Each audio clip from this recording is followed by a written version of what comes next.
Hello, Buddha वंदना सर्वांनी माझ्या पाठी बोलायचं आहे. इति पिसो भगवारः, इति पिसो भगवारः, सम्मा सम्बुद्धो विद्याचरण संपन्नो सुखतो लोकविदो अनुत्तरो पुरुष धम्म सारथी सत्यादेव मनुष्यान बुद्धो भगवाति बुद्धं यावज्जीवितं पर्यन्तं शरणं गच्छामि. ये च बुद्धातीता च, ये च बुद्धानागता, पचोपन्ना च ये बुद्धा, अहं वन्दामि सर्वदा. नत्थि मे शरणं अय्या, बुद्धो मे शरणं वर,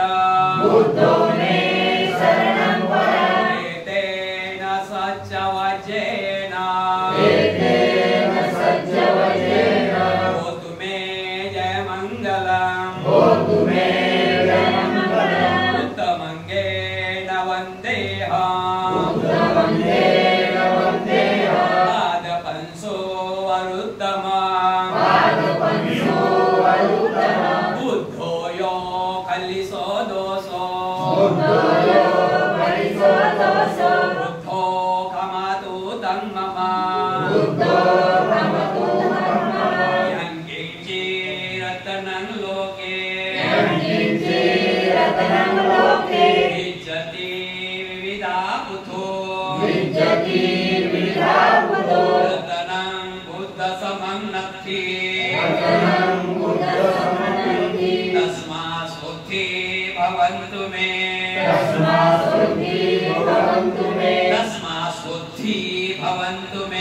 तस्मात् शुद्धि भवन्तु मे. यो सन्निशिन्नो वरबोधिमूले, मारंससेनो महति विजत्वा,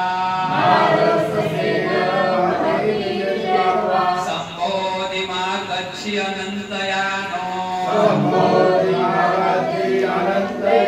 लोकोत्तमोत्तं प्रणमामि बुद्धं.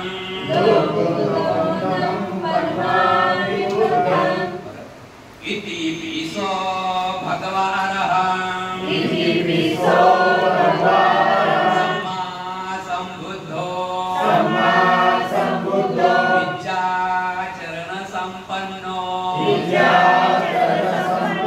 सुखतो लोकविदो अनुत्तरो पुरुष धम्म सारथी सत्यादेव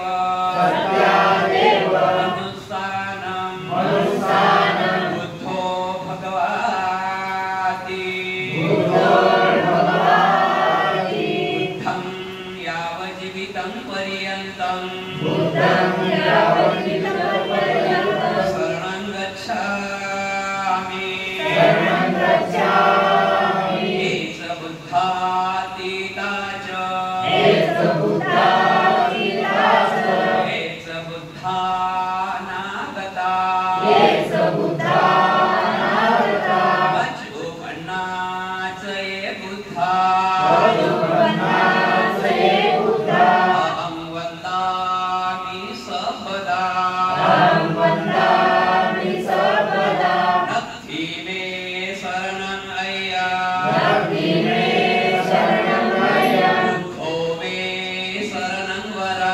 बुद्धो मे शरणं वरम्. एतेन सच्च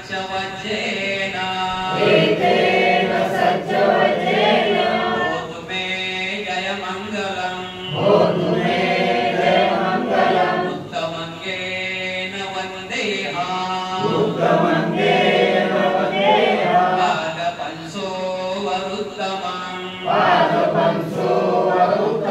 बुद्धो यो खलिसो दोषो बुद्धो खमतु धम्मम् यं किञ्चिरतनं लोके विजति विविधा पुथो रतनं बुद्धसमं नत्थि तस्मासोत्थि भवन्तु मे यो सन्निशिन्नो वरबोधिकुले मारं ससेनो महति विजत्वा सम्बोधिमागच्छ अनन्तयानो लोकोदमोतं प्रणमामि बुद्धं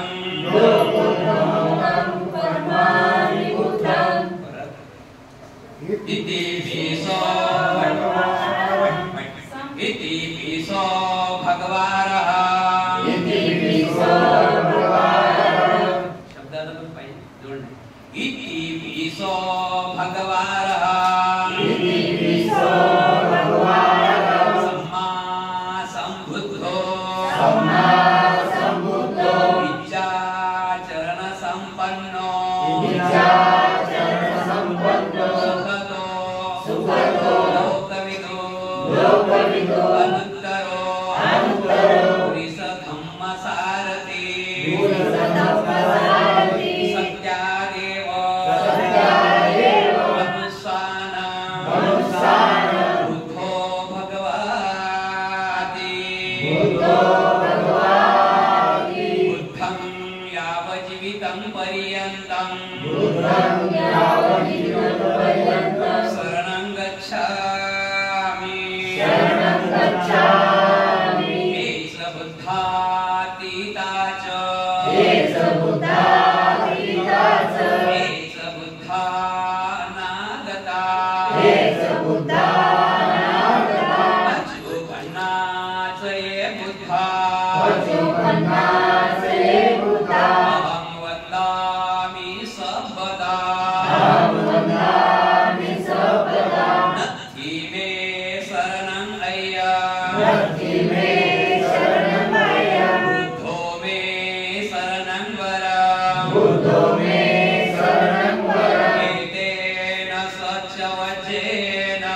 एतेन सच्चवचेन होतु मे जयमङ्गलम् बुद्धमङ्गेन वन्देऽहम् पादपंसो वरुत्तमम् बुद्धो यो खलिसो दोषो बुद्धो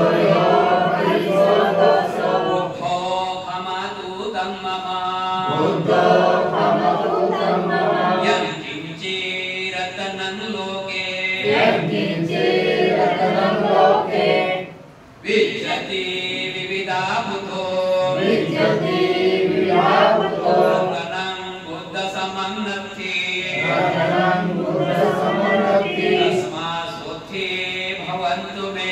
तस्मासोत्थि भवन्तु मे यो सन्निशिन्नो वरबोधिकुले मारं ससेनो महति विजत्वा सम्बोधिमागच्छ अनन्तयानो लोकोत्तमोतं प्रणमामि बुद्धं पुस्तकात घ्या सोबत बोलायचं आहे तयार पुस्तकात इति पीसो भगवान् सम्मा संबुद्धो विचारसंपन्नो सुगतो लोकविदो अनन्त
तर बघा बुद्ध पंचशील येते सर्वांना लगभग पाठांतर पाठ नाही करायचं. तुम्ही इकडे बघा, पंखा नाही इकडे बघा, या बाजूने पंखा नाही, पंखा करा इथे बघा, पंखा करा. लक्षात ठेवा पंचशील तर आपण नेहमी म्हणतो तसं तुमच्या पाठांतरी एक ते कोणी वगैरे पंचशील म्हणू शकता, बरोबर आहे की नाही? हा फक्त पूजा येत नाही कोणाला, वर्ण गग्न गुण ते पण लगभग आता तुमचं सर्व पाठ झालंच, काही शंका नाही. फक्त हिंमत इथं आल्यानंतर डोळे बंद करून 2-4 टाइम वाचून गेलं घरी. हा म्हणतो नाही तर 3 वाजेला झोप्या तिथं 3 वाजेला झोपताना घरी वाचावं, बरोबर आहे की नाही? तेच झालं. त्याच्यानंतर हा पूजा पण पाठ झाली. त्याच्यानंतर आपण आलो आता भीमस्तुती भीमस्मरण, ते पण जरा पाठच आहे, त्यात काही शंका नाही. आता बुद्धवंदना धम्मवंदना संगना आहे. बुद्धवंदना धम्मवंदना संघ वंदना हे लय सोपी आहे, कारण तेच ते शब्द पुढे येणार आहे. उतमंगेन वंद्य पादपंसुवर्तमं बुद्ध कलिसुदोसो बुद्ध खमतुतमंगं उतमंगेन वंद्यमं धम्मच द्विसमरं. म्हणजे एकच एक प्रश्न आहे, फक्त बुद्ध धम्म संघ त्यात टाकायचं आहे. सर्व एकच शब्द आहे. लवकर बुद्धवंदना धम्मवंदना संघवंदना खूपच लवकर पाठ होईल 2 दिवसात. त्याच्यानंतर आपल्याला जायचं मग परित्राण पाठ, महामंगलसूत्र. ते थोडे कठीण आहे.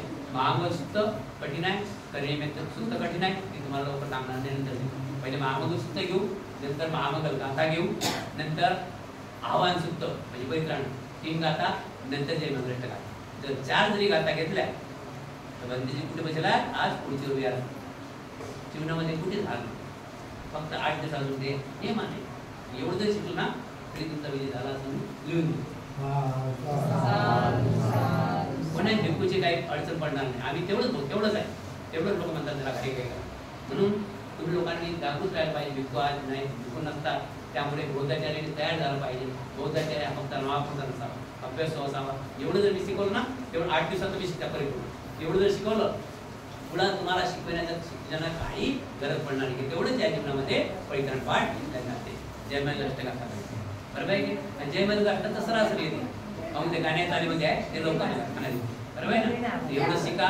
रोज संध्याकाळी 8 वाजता 7 वाजता तयार राहा. 8-10 दिवसात पक्के व्हा. नंतर तुमची परीक्षा होईल आणि तुम्हाला कुठल्याच प्रकारे कोणी तुमचा आज विधी कशी असते पाहिजे. तुम्ही आता विधी बघता बरेच ठिकाणी कसे नाही, विधी असं स्पष्ट असले पाहिजे. भलाही तो शब्द कानावर कोणाच्या नाही पण समजला तर पाहिजे. काहीतरी म्हणतात बुवा काय समजा इथे विजो भगवान धम्मा समुद्र विद्याचरण संपन्न सुखतो लोक विदुत काय बोलले त्यांनाही म्हणून एक एक शब्द अलग असला पाहिजे. आपण शब्द काय ते आपल्या हाती काय असला पाहिजे. म्हणून चला पेन आणि आपल्या एका हातात काय अशी डायरी असं मनात ठेवा. आपल्या हाती पेन आहे एका हाती डायरी. म्हणून किती विषय होतं का इतिपिसो भगवा अरहं सम्मा संबुद्धो विद्याचरण संपन्नो सुखतो लोकविदु अनुत्तरो पुरिस धम्म सारथी सत्या देव मनुस्सानं बुद्धो भगवाती. म्हणजे बसणार आहे शांत आहे, त्यांना माहिती होते काय ते चालतं. ठीक आहे ना. 10 मिनिट विश्राम घ्या. कोणाला उभं राहायचं उभं राहा, पाय मोकळे करा. ज्यांना खुर्चीवर बसायचं त्यांना खुर्चीवर बसा. 3 महिने मोकळं आहे. इथं काही आपल्याला काय आपलं इथं काय आहे आपल्याला काहीतरी घेऊन जायचं. म्हणून खुर्ची घेऊ की नाही आहे तुझ्या तुझ्या पडेल आहे. हा खुर्चीवर बसायचं, खुर्चीवर बसा. आपल्या जीवाला तकलीफ देऊ नका. तकलीफ देण्यासाठी इथे येऊ नका. तकलीफ देण्यासाठी इथं येऊ नका. इथं कशासाठी यायचं आहे, काहीतरी घेऊन जायचं. काय घेऊन जायचं बरं, इथे येऊन काय घेऊन जायचं की असं धन घेऊन जायचं आहे की मला आजही माझ्या कामात आलं पाहिजे, उद्याही माझ्या कामात आलं पाहिजे आणि मी गेल्यानंतर माझ्या कामात आलं पाहिजे. एक हात जरी तिथं बसला हे एक धन. बाकी ठिकाणी येऊ करता तिथे काय धन आहे. 1000 ते 500 घेतात नाही, 500 ते 1000 घेतात पण ते क्षणिक धन. कोणासाठी कमावतो हे आपल्याला माहिती, कोणासाठी कमावतो, कोणासाठी सकाळी उठतो हे आपल्याला माहिती. म्हणून आपण जे काम धंदा करता हे तुमच्यासाठी नाही, तुमच्या परिवारासाठी काम करता. कोणासाठी, तुमची जबाबदारी पार पाडता. जबाबदारी पाडताना माझ्या मागं आहे का जबाबदारी, मला कामच करायचं गरज नाही. माझ्या मागं कोणती जबाबदारी, कोणाचं करायचं आहे, बरोबर आहे का. म्हणून काय की तुम्ही विधी पक्के शिकायला आहे. ठीक आहे ना. विधी पक्की झाली पाहिजे आणि त्याचा मराठी अर्थ सुद्धा तुम्ही जाणून घेतला पाहिजे. आता सर्वच काही सांगत राहिलं 1 घंट्यात तुम्ही काय काय करणार, बरोबर आहे की नाही. 1 घंट्यात एवढं जरी म्हटलं तरी 1 घंट्यात काय साधन आहे. तुम्ही आता कुठेही बसले असते, घरातही बसले असते, म्हटलं असतं का म्हणजे आपला दिवस फुकट गेला असता. म्हणून आज 21 तारखेपासून असं लक्षात ठेवा सर्वांनी की माझा आज नवीन जन्म होत आहे. माझा नवीन जन्म होत आहे. आणि इथे त्यानंतर जे भंती सांगतात तसं ऐकायचं. जर नाही समजलं आता माझं काही बोलता बोलता काही झालंय ना तर पटकन हात जरी वर केलं तरी चालेल. त्यात ते नाही फक्त झालं पाहिजे. लक्षात ठेवा. ठीक आहे. आता आपण 8 वाजत आहे. 5 मिनिट आराम करा. मोकळे व्हा. कोणाला कुठे जायचं आहे कोणी कुठे जाऊ शकता इकडे असं.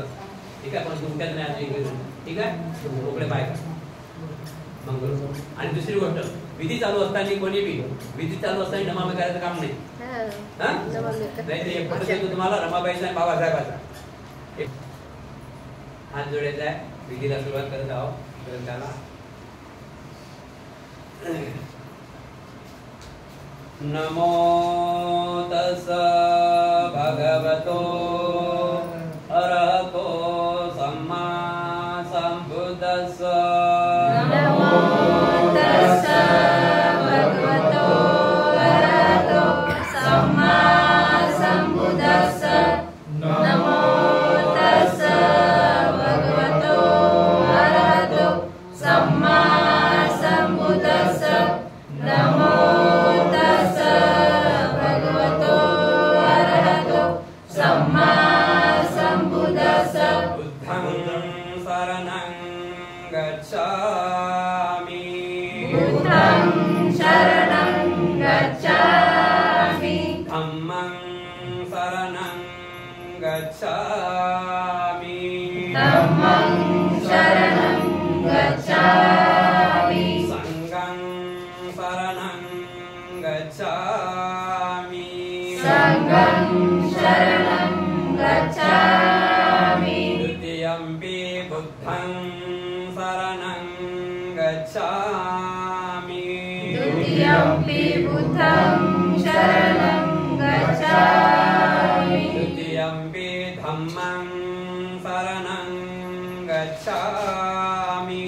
द्वितीयम्पि धम्मं शरणं गच्छामि. द्वितीयम्पि संघं शरणं गच्छामि. द्वितीयम्पि संघं शरणं गच्छामि. तृतीयम्पि बुद्धं शरणं गच्छामि. तृतीयम्पि बुद्धं शरणं गच्छामि. तृतीयम्पि धम्मं शरणं गच्छामि. तृतीयम्पि धम्मं शरणं गच्छामि. तृतीयम्पि संघं शरणं गच्छामि. तृतीयम्पि संघं शरणं गच्छामि. शरणागमनं संपूर्णम्. अहं वन्दे. अष्टशील हातवर करा. अष्टशील वाले अष्टशील 1 2 अष्टशील. अष्टशील तुम्ही बोलायचं नाही. पंचशील पहिले नंतर अष्टशील. पानातिपाता वेरमणि शिखापदं समादयामि. पानातिपाता वेरमणि शिखापदं समादयामि. अदिन्नादाना वेरमणि शिखापदं समादयामि.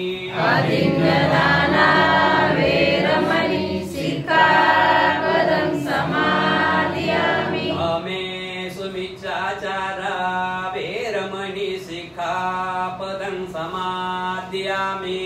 आमे सुमिच्चाचारा वेरमणि शिखापदं समादयामि. मुसावादा वेरमणि शिखापदं समादयामि. मुसावादा वेरमणि शिखापदं समादयामि. सुरामेरयमजपमादटाना वेरमणि शिखापदं समादयामि. सुरामेरयमजपमादटाना वेरमणि शिखापदं समादयामि. श्रीशरणेन साध्यं पंचशीलं धम्मं साधुकं सुरक्षितं शीलं कत्वा अपमादेन सम्पादेतव्यम्.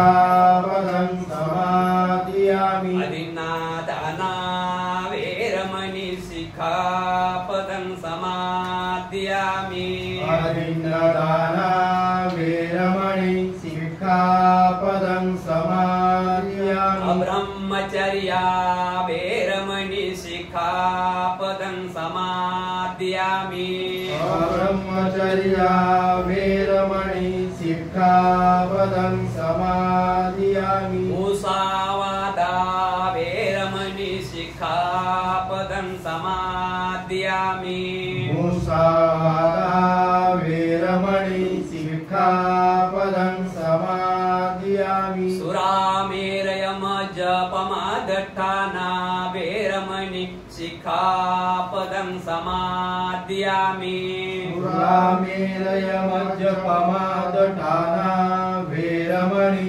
सिक्खापदं समादियामि विकाल भोजना वेरमणि सिक्खापदं समादियामि विकाल भोजना वेरमणि सिक्खापदं समादियामि नत्सगित्तवादित नत्सगित्तवादित विसुखदेशना विसुखदेशना वेरमणि वेरमणि सिक्खापदं समादियामि सिक्खापदं समादियामि मालागन्ध मालागन्ध विलेपन धारण विलेपन धारण मंडन मंडन विभूषण ठाना विभूषण ठाना वेरमणि वेरमणि सिक्खापदं समादियामि सिक्खापदं समादियामि ऊचासना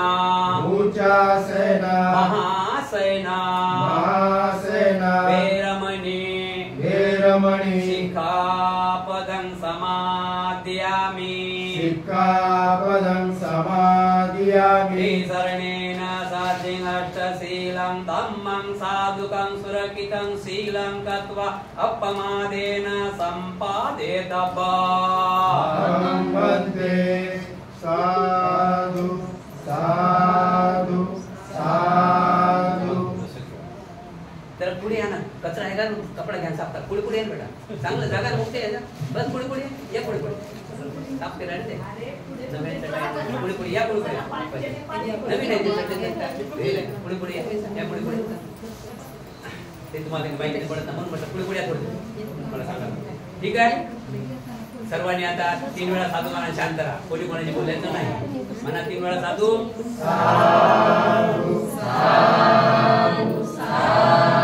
आता आपण बंद राहायचं बरोबर मोबाईल बंद ठेवायचा आपण आता बोलायचं नाही दुसरी गोष्ट कोणाला जर जीवावर आलं 1.5 घंटा बसा लागते अजून हा तर चटकन पुढच्या आहे कुठे बसा पुढच्या फक्त आपल्याला पुढच्याला बसा खाली बसा आपल्याला काय कशासाठी आलो आपण इथं शिकण्यासाठी मग पुढची असं खाली असं बरोबर आहे की नाही आपण काय फक्त आपण ऐकायचं काम करावं कालपासून आपला मिलिंद प्रश्न या ग्रंथाचा सुरुवात झालेली आहे आज सुरू होत आहे पूर्वयोग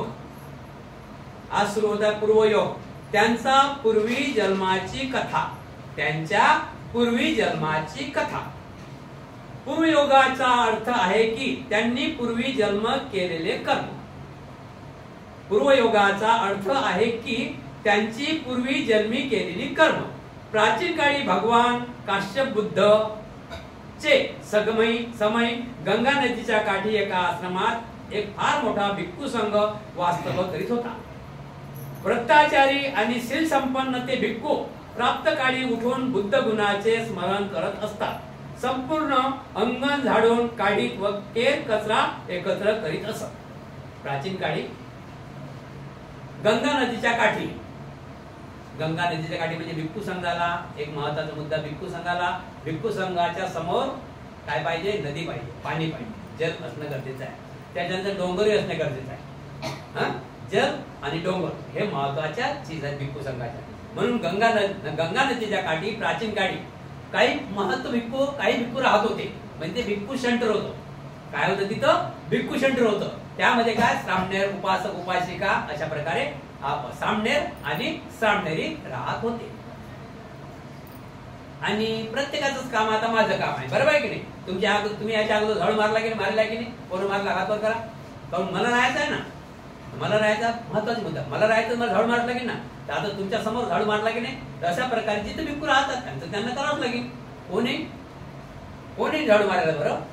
तर अशा प्रकारे काही लोक भिक्खू लोक तर त्या ठिकाणी आपापल्या आसनाच्या आपल्या एक रूम 2 रूम असा आहे, तर प्रत्येकाने आपापला रूम स्वच्छ करायचा आणि अंगण वगैरे स्वच्छ करायचा, केर कचरा फेकून द्यायचा. अंगण झाडून काढीत व केर कचरा एकत्र करीत असत.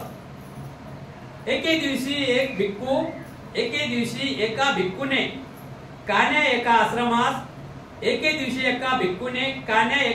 श्रामणास तो कचरा फेकून देण्यास सांगितले, परंतु त्याने त्याच्या आज्ञेकडे मुद्दामच कानाडोळा केला. दुसऱ्यांदा व तिसऱ्यांदा सांगितल्यानंतर सुद्धा त्याने त्याच्याकडे मुळीच लक्ष दिले नाही. हे पाहून हा श्रमण फारच उद्धट आहे असा विचार मनात येताच रागाच्या भरात भिक्षूने त्या सामनेरास झाडूच्या दांड्याचा एक फटका मारला. आता मोठा भिक्खू असला, वरिष्ठ, आता आपल्यामध्ये वरिष्ठ आहेत, आपल्याला बोलतात की नाही, आपल्या आजी बाबा हे तसं कर तसं कर असं कर, तर भिक्खू सांगत येत तसा शिकायचं आहे ना, तर मोठ्या भिक्खूचा तुला आज्ञाने राहावं लागेल, मोठ्या भिक्खूच्या आज्ञेत राहावं लागेल, बरोबर आहे की नाही. तर एका भिक्खूने, वरिष्ठ भिक्खूने, सांडर होता तो, वरिष्ठ भिक्खूने त्याच्या कनिष्ठ मित्राला सांगितलं की बेटा तू हा कचरा उचल आणि फेकून दे. तर त्याने एक वार टाइम नाही, तो काना होता डोळ्यावर, काना तो सामने होता, काना डोळ्यावर होता. एक टाइम सांगितलं बेटा हा कचरा उचलून टाक, लोक येत आहेत जातात आपल्या विहार, येतात जातात, कचरा बरोबर नाही. एक टाइम सांगितलं, 2 टाइम झालं, 3 टाइम सांगितलं, तरी त्या श्रामणेरांनी खालच्या कमी वयाच्या श्रामणेरांनी त्या गोष्टीकडे लक्ष दिलं नाही. तेव्हा त्याने त्या झाडूचा काटा घेतला आणि त्याला 2 फटके मारले. तेव्हा त्याने भीतीमुळे रडत कचरा फेकत असता आपल्या मनाशी असा संकल्प केला की जोपर्यंत मला निर्वाण प्राप्त होत नाही तोपर्यंत मी साफ सफाईचे पुण्यकर्म करीत राहील व त्यामुळे होणारा फल प्राप्तीच्या योगाने जेथे जेथे माझा पुनर्जन्म होईल तेथे मी तळपणाऱ्या सूर्याप्रमाणे अत्यंत तेजस्वी होईल. कचरा फेकून तो स्नानासाठी गंगा नदीच्या तीरावर गेला. गंगेचे शब्दायन असे तरंग पाहून त्याने पुन्हा दुसरा संकल्प असा केला की जेथे जेथे मी जन्म घेईन तेथे तेथे मी या लाटाच्या जलद वेगाप्रमाणे प्रयत्न मती आणि प्रतिभा संपन्न होईल. आता त्या भिक्खूला मारलं, दाटाचं मारलं ना, मग तो भिक्खू रागाने उठला, सामने भिक्खू रागाने उठला आणि तो कचऱ्याचा डबा घेऊन नदीवर गेला. कचरा डबा घेऊन जात असताना त्याच्या मला विचार आला की काय रे देवा, मी कचरा नाही उचलला, तुम्हाला 2 फटके बसले, पुढे काय सरळ बोलते आपलं बेटा, सर्व आले पाहिजे, सर्व नाही पाहिजे, या पुढे तुम्ही पुढे या ना, एकाला म्हणतो काय या पुढे, तर ठीक आहे उद्यापासून ट्राय करताय खडू आणतो, ठीक आहे. तर काय झालं, सवाल येत नाही, सवाल बरोबर आहे की नाही. एक वरिष्ठाने जर सांगितलं आणि कनिष्ठाने जर ऐकलं तर रागायचे की नाही. तर त्यामुळे त्या मोठ्या सामनेरांनी लहान सामनेराला झाडू मारलं. तो किती इकडे आहे, तू बाकी इकडे ना, कसं आहे, ठीक आहे, तुम्ही तब्येत बरं म्हणून, तर ठीक आहे ना. वरिष्ठ सामनेरनी, तो भिक्खू नव्हता, वरिष्ठ सामनेरांनी कनिष्ठ सामनेराला फटका मारला, 1 2 4 झाडूचे काटे मारले. मग आता ऐकू असं लागलं, म्हणतात तो आपला डबा घेतला कचऱ्याचा आणि नदीच्या बाजूनं फेकून द्यायला, कचरा त्या ठिकाणी फेकून देण्याचं निघाला. तर त्याने विचार केला की आज मला फटका बसला, पण आता मी हा फटका सहन करणार नाही. तो नदीवर गेला, नदीत पाणी कसं थिर वाहते, नदीत पाणी पाहिजे थिर वाहते, आता नाही, उन्हाळ्यात थिर पाणी वाहते. त्या गंगा नदीकडे त्या सामनेराने बघितलं आणि जशी नदी अशी प्रभावात शांतपणे राहते अशा प्रकारे मी अभ्यास करून जिथे जिथे जन्म घेईन तिथं चांगलं होईल. पण मला या केर कचरा जे रोज आता केर कचरा उचलणार आहे याचं पुण्यलाभ व्हावं आणि होणारच आहे. बघा सत्संग तुम्ही पाहिले, ध्यान साधना तुम्ही काही बरेच लोकांनी ध्यान साधना कोणी केली, हात वर करा. ये ध्यान साधना तुम्ही नाही केली, तर देखा ध्यान साधनामध्ये पंजाबी गुजराती आपला माणूस कमी आहे, बौद्ध समाज हा वंचित वाला समाज हा कमी आहे. काऊन की आपल्याला कुठे टाइम भेटते, कमावून काय तर आपला टाइम निघून जाते. पण त्या ठिकाणी संडास साफ करण्याला गाड्या घेऊन लोक येतात, बाथरूम साफ करण्यासाठी गाड्या घेऊन लोक येतात, तिथं अर्ज करतात. की महोदय शिक्षक असताना की आम्हाला बाथरूम साफ करू द्या. आता म्हटलं तर जमीन काय उद्यापासून करू पतंग कटत धागा. बरोबर आहे की नाही? तर अशा प्रकारे त्या भिक्खूने त्या सामणेराने असा विचार केला की मी आज 2 दांडे खाल्ले पण मी कचरा रोज गोळा करी हे माझं कुशल कर्म. या कुशल कर्माने मला दुसऱ्या ठिकाणी पुण्य प्राप्त होईल, माझा पुनर्जन्म चांगला होईल. कुशल कर्म करताना पुनर्जन्म चांगला होईल. तेथे जेथे जेथे मी लाटाच्या जलद वेगाप्रमाणे प्रवृत्तपन्न मती आणि प्रतिभा संपन्न करी. जसे लाटा चालल्या नदीच्या तशा प्रकारे मी माझी दिनदीचा आणि विचाराची मती तसे त्या प्रकारे ठेवी. तो भिक्खू देखील झाडूच्या ठिकाणी झाडू ठेवून स्नानासाठी गंगेच्या घाटावर गेला. दुसरा भिक्खू. तो भिक्खू देखील झाडूच्या ठिकाणी झाडू ठेवून स्नानासाठी गंगेच्या घाटावर जात असता त्याने त्या सामनेराच्या वरील संकल्पना ऐकल्या. ज्याने मारलं होतं ना तो भिक्खू आपला झाडू ठेवला आणि त्याच्या मागत गेला आंघोळीला. त्याने त्याचं झाडू मारलं आणि झाडू मारलं बरं की नाही, ऐकलं ना म्हणून तो पण वरिष्ठ भिक्खू वरिष्ठ सामने सुद्धा त्या भिक्खूच्या पाठीमागे गेला. आता जाता जाता जय सामण्यानं म्हटलं की मी आता झाडू कचऱ्याचं काम करतो, चांगलं कुशल काम करतो, मला पुण्य लागेल आणि मी सुद्धा पुढच्या जन्मात चांगलाच होईल. अशा प्रकारे त्या सामनेराची भाषा या दुसऱ्या सामनेरांनी ऐकली. आपण नदीवर गंगा घाटावर आंघोळीला चालला होता. आपल्या मनाशीच विचार करू लागला की हा सामनेर माझ्यामुळे प्रेरित होऊन जर असा संकल्प करीत आहे तर मला का त्याचे फळ प्राप्त होणार नाही. जर तोच मी सांगितलेलं माझं शिकवण दिलं तर त्या हिशोबाने तो गंगेच्या पाण्याच्या तीराला साक्षी ठेवून म्हणत आहे की माझा पुनर्जन्म चांगल्या ठिकाणी झाला पाहिजे, मी चांगलं कुशल कर्म करत आहे, तर माझं काय तो तर सामनेर आहे, माझं काम असं त्यानं मनाशी विचार केला. असे म्हणून त्या भिक्खूने देखील असा संकल्प केला की मी सुद्धा जेथे जेथे जन्म घेईल तेथे तेथे गंगेच्या लाटाच्या तरंगाप्रमाणे प्रयुक्त मती होईल आणि ज्यांनी विचारलेल्या समस्त प्रश्नाचा उकल करून सांगण्यास समर्थ होईल. त्या मोठ्या भिक्खूने विचार केला की मी त्याला 2 फटके मारले तर त्यांना असा संकल्प केला. मी तर वरिष्ठ, मी संकल्प करतो की मी पण असा संकल्प करतो गंगाच्या तरंगाप्रमाणे प्रत्येक मती होऊन म्हणजे चांगला बुद्धिवान होईल, मी माझं रक्षण करीन आणि समाजासाठी मी दुसऱ्याचे मंगल केल्याशिवाय राहणार नाही.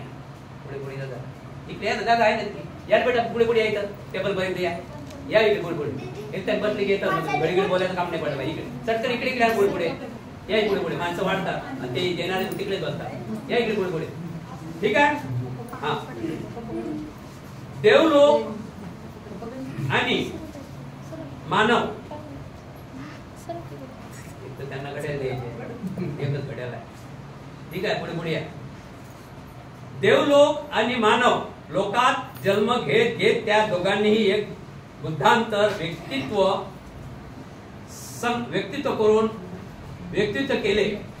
त्या दोघांनी म्हणजे कोण झाडू मारणारानं दोन्ही सामनेच आहेत. ते सामने म्हणजे शिकाऊ 5 वर्ष शिकावं लागते. किती वर्ष शिकावं लागते? 5 वर्ष. भिक्खू बनायला किती वर्ष शिकावं लागते? 5 वर्ष. ठीक आहे. तर दोन्ही सामने होते. एका वरिष्ठाने त्याला झाडू मारला, त्याने विचार केला मला मार खाल्ला. गंगेच्या काठावर त्याने आपलं संकल्प केला की मी आता पुढे मार खाणार नाही आणि मी कुशल कर्म करत जाणार. तर मोठ्याने तसंच केलं. मी त्याला मारलं म्हणून तो संकल्प करून राहिला.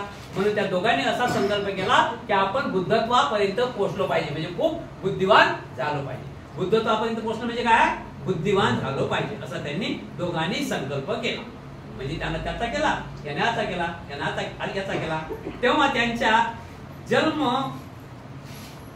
जन्मांतराच्या परिभ्रमण अवस्थेत तथागत बुद्धांनी सुद्धा त्या दोघांना पाहिले आणि मोगली पुत्र तिष्य स्थविरास पाहून असे भागित केले होते जसे त्यांच्या संबंधी देखील भागित केले की माझ्या परिनिर्वाणानंतर 500 वर्षांनी दोघेही जन्मास येतील आणि ज्या धर्म विनयाचे मी सूक्ष्मपणे निरूपण केले त्याचे प्रश्नोत्तर उपमा आणि युक्तिवादाच्या सहाय्याने स्पष्टीकरण करतील.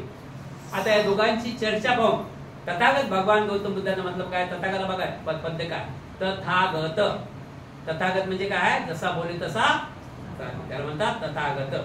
सम्यक संबुद्ध, सम्यक आणि संबुद्ध म्हणजे स्वतःच्या विचारांनी ज्ञान प्राप्त करणारा व्यक्ती. सम्यक संबुद्ध, स्वतःच्या विचारांनी ज्ञान प्राप्त करणाऱ्या व्यक्ती. आणि बोधसत्व होते, अर्थ होते. ते डोळे बंद, बुद्धाचे डोळे कोणच मूर्तीमध्ये खुलले नाही, अमुक अमुक ठिकाणीच आहे.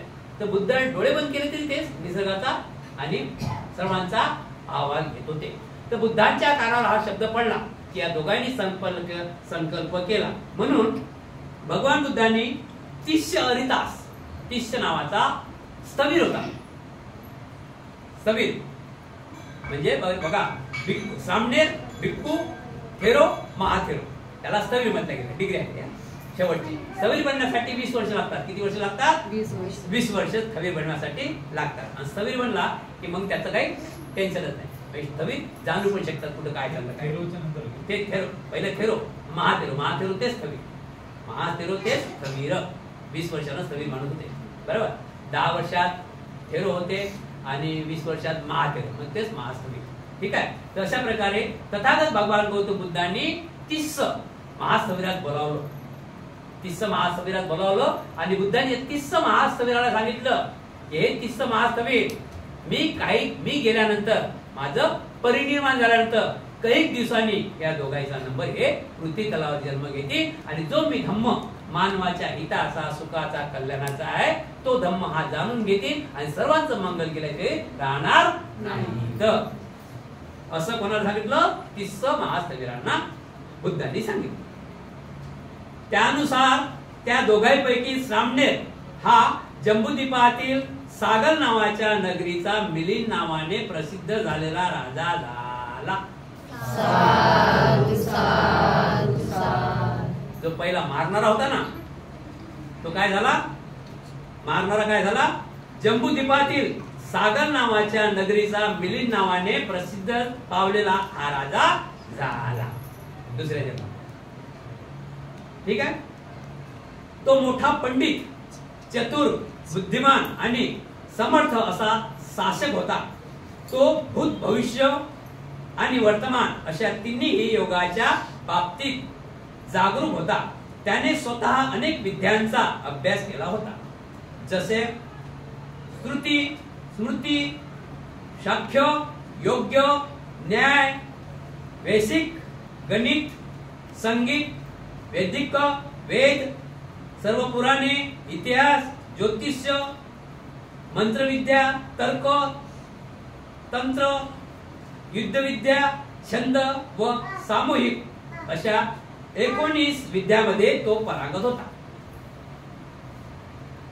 काय झालं? जो पहिला सामना होता तो त्यांनी सागर नावाच्या गावामध्ये जन्म घेतला आणि तोच मिलिंद नावाच्या राजाने प्रसिद्ध झाला होता. तो 19 गुणांनी प्रगट होता. किती गुणांनी प्रगट होता? 19 गुणांनी प्रगट होता. एवढा तो हुशार होता. वादविवादात अतिथीय आणि अजिंक्य असा होता. तो सर्व तीर्थकारामध्ये श्रेष्ठ मानला जात होता. प्रज्ञा, बल, वेग, शौर्य, धन, भोग इत्यादी सर्व बाबतीमध्ये संपूर्ण जम्बूद्वीपात राजा मिलिंदाची बरोबर करू शकेल असा कोणीही नव्हता. असा तो बनला की नाही. 19 विद्या त्याच्या पाठ पण होत्या आणि धन दौलत अशाच्यात तो परागत होता. त्याची बराबरी त्या जम्बूद्वीपात. पहिले भारताला काय म्हणत? जम्बूद्वीप. या भारताला काय म्हणत? पहिले जम्बूद्वीप. जम्बूद्वीपामध्ये हा परागत होता. पुढे येणार आहे हा मिलिंद राजा. या मिलिंद राज्याची पुढे आहे, पण तरी मला ध्यान आणून सांगतो. या मिलिंद राज्याची राजधानी मुलुंड होतो. मुलुंड आपण विषय जातो. या मुलुंड राज्याची राजधानी कोणती होती? मुलुंड. ही राजधानी होती मुलुंड. पुढे आहे मला पण ध्यान पाहिजे, मला पण जागवायचं आहे ना, माझं वाचन केलं ते. ठीक आहे ना. तर काय होय? मुलुंड राज्याची राजधानी कोणती होती? मुलुंड, मुंबईची. हे लक्षात ठेवा. पुढे येणार तेव्हाचं नाव आता पुढे माहिती पडेल. ठीक आहे. मिलिंदच होतं नाव, मिलिंदच आहे. आणि तेच बाबासाहेबांनी मिलिंद नावाचं हॉस्टेल काढलं. नाव त्याचं मिलिंदच आहे. ठीक आहे. तर त्याचा जो अफाट धन दौलत, शील संपन्न सर्व काही गोष्ट होता, पण एकातच तो जरा गडबड होती. माणूस हा सर्व गुणांनी संपन्न राहत नाही. खूप हुशार, खूप बुद्धिवान आहे, खूप बुद्धिवान, सर्व गोष्टीत बुद्धिवान आहे, पण एक गलती झाली की त्या माणसाचं सर्व संपत. आपण पण बघा, लय हुशार आहे, लय हुशार आहे, लय हुशार होते. एखादी गलती केली की त्याचे परिपूर्ण सरे आहेत ना पुण्य सर्व बाजूने काढतात, तेच गलती करून ठेवली. समजलं ना, आहे की नाही? तर अशा प्रकारे मिलिंद राजा धनिक होता, सिलवान होता, गुणवान होता. 19 गुणाचा अभ्यास त्या राजाला होता. अफाट संपत्ती, धन आणि उन्नतशील होता. त्याच्या सेनेचा व वाहनाचा इतर त्याच्या सेनेचा वाहनाचा तर अंदाजच नव्हता. एवढी त्यांच्याकडे सेना होती. म्हणजे जम्बूद्वीपाचा पूर्णच राजा होता ना, त्यामुळे सेना अमुक डमुक त्याच्या सर्वच काय होतं. ठीक आहे.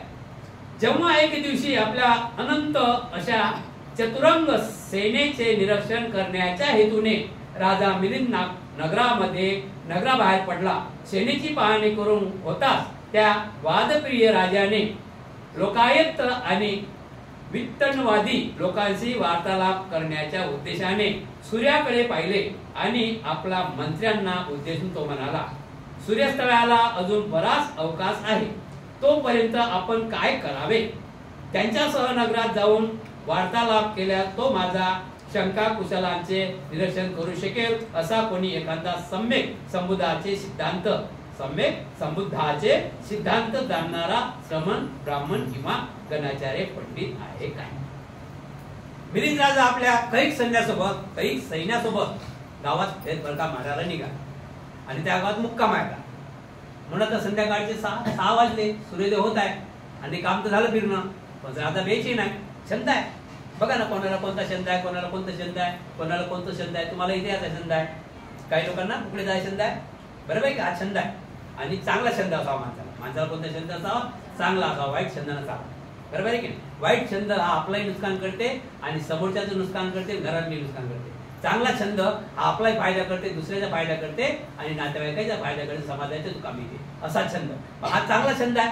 राजाने मंत्र्याला बोलावलं आणि मंत्र्याला सांगितलं की आता संध्याकाळ व्हायला खूप टाइम आहे, चाल आपण गावात असं पहा कोणी की माझ्यासोबत कोणी वार्तालाप करण्यास योगा कोणी आहे का? म्हणजे कोणी पंडित आहे का बाबा, कोणी भंतेजी आहे काय, कोणी ज्ञानी आहे काय, अशा प्रकारे माणूस बघा, मला आज त्यांच्यासोबत वार्ता शंका निर्माण करायचं आहे, असं राजाने प्रधानाला सांगितलं. राजाचे हे उद्गार ऐकून 500 यवनांनी त्यांना सांगितले की महाराज असे 6 पंडित आहेत. महाराज असे किती पंडित आहेत? 6. तर राजाने सांगितलं पब्लिक मध्ये की कोणाच्या नजरमध्ये माझ्या बरोबर कोणी चर्चा करायला असेल माझ्या बरोबरीचा तर त्याला घेऊन या, नाही त्याच्या घराला चला. 500 लोक होते त्याच्यासोबत. बरेच लोकांनी हात वर केला की महाराज असे 6 पंडित आहेत या गावामध्ये, असे या नगरामध्ये या भागामध्ये किती पंडित आहेत? 6, की तुमच्या प्रश्नाचं उत्तर ते देऊ शकतात.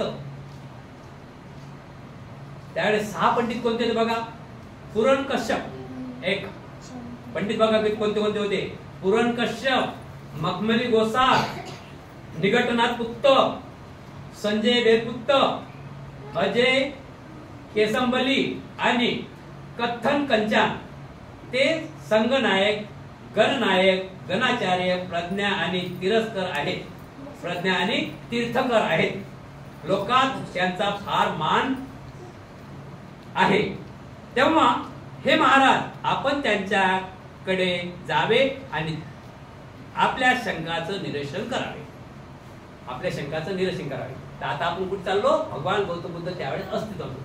तेव्हापासून सर्व भगवान बुद्ध त्यावेळेस अस्तित्व होते. त्यावेळेस कनकनाथ बघा पूर्ण काश्यप होते बुद्धाच्या काळामध्ये. बुद्धाचे गुरु होते, नंतर शिष्य झाले. लक्षात ठेवा, नंतर शिष्य झाले. त्यानंतर मखमली गोसाल होता, बुद्धाचा शिष्य झाला. त्यानंतर पहिले गुरु होता, नंतर शिष्य झाले. त्यानंतर नगटनाथ पुत्त म्हणजे महावीर. नगटनाथ पुत्ताला काय म्हणतात? महावीर. नगटनाथ पुत्ताला महावीर म्हणतात. जैनचे गुरु ते पण होते. आणि संजय वेदपुत्त हा पण अस्तित्वात होता बुद्धाच्या काळात. बुद्धाचा गुरु होता आणि त्यांच्याजवळ शिष्य पण झाला. अजित केसबली हा पण बुद्धाच्या कार्यक्रमात त्यावेळेस हजर होता आणि तो पण भिक्खू झाला. कथन कंचान हे संघनायक, गणनायक, गणाचार्य, प्रज्ञाशील, तीर्थकर आहेत.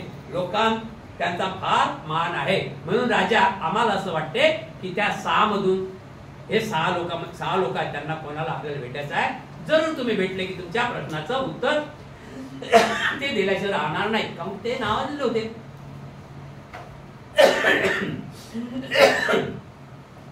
पुरणकश्यपासी मिलिंद राजाची भेट. पुरणकश्यपासी मिलिंद राजाची भेट. त्यानंतर 500 यवनासह मिलिंद राजा सुंदर रथावर बसून पुरणकश्यपाकडे गेला आणि पुरणकश्यपाकडे त्याच्या कुशलतेचे विषयी विचारपूस केली आणि याप्रमाणे अनौपचारिक चर्चा केल्यानंतर एक बाजू बसला आणि पुरणकश्यपाला तो म्हणाला, ते कश्यप, जगाचे पालन कोण करते? जगाचे पालन कोण करते? पुरणकाश्यपाची भेट झाली बुद्धाची आपल्या याची. काश्यपाने पुरणकाश्यपाला घरी घेतलं आणि सांगितलं की पुरणकाश्यप, तुमचं नाव खूप मोठं आहे, तुम्ही खूप पंडित आहात, मला तुम्हाला काही प्रश्न विचारायचा आहे. तर प्रश्न कोणता विचारला की या जगाचा पालन करता कोण आहे? कोणीतरी असेल ना. या जगाचा पालन करता कोण आहे? त्यावेळेस पुरणकाश्यप म्हणतात की महाराज, जगाचे पालन पृथ्वी करते. महाराज, या जगाचे पालन पृथ्वी करते. कश्यपाने उत्तर दिले, बनते कश्यप, जर पृथ्वी जगाचे पालन करते तर हवीची नरकात जाणारे जीव पृथ्वीचे अतिक्रम करून का बरे जगतात? लक्षात ठेवा. बनते पुरणकश्यपाशी मिलिंद राजाची चर्चा झाली आणि त्या चर्चेमध्ये मिलिंद राजाने सांगितलं की मिलिंद राजाने प्रश्न केला की बनते कश्यप, पुरणकश्यप, या जगाची निर्मिती कोण करतो? याचं पालन कोण करतो? त्यावेळेस कश्यप म्हणतात की जगाचे पालन पृथ्वीच करते. महाराज, या जगाचे पालन हे पृथ्वीच करते.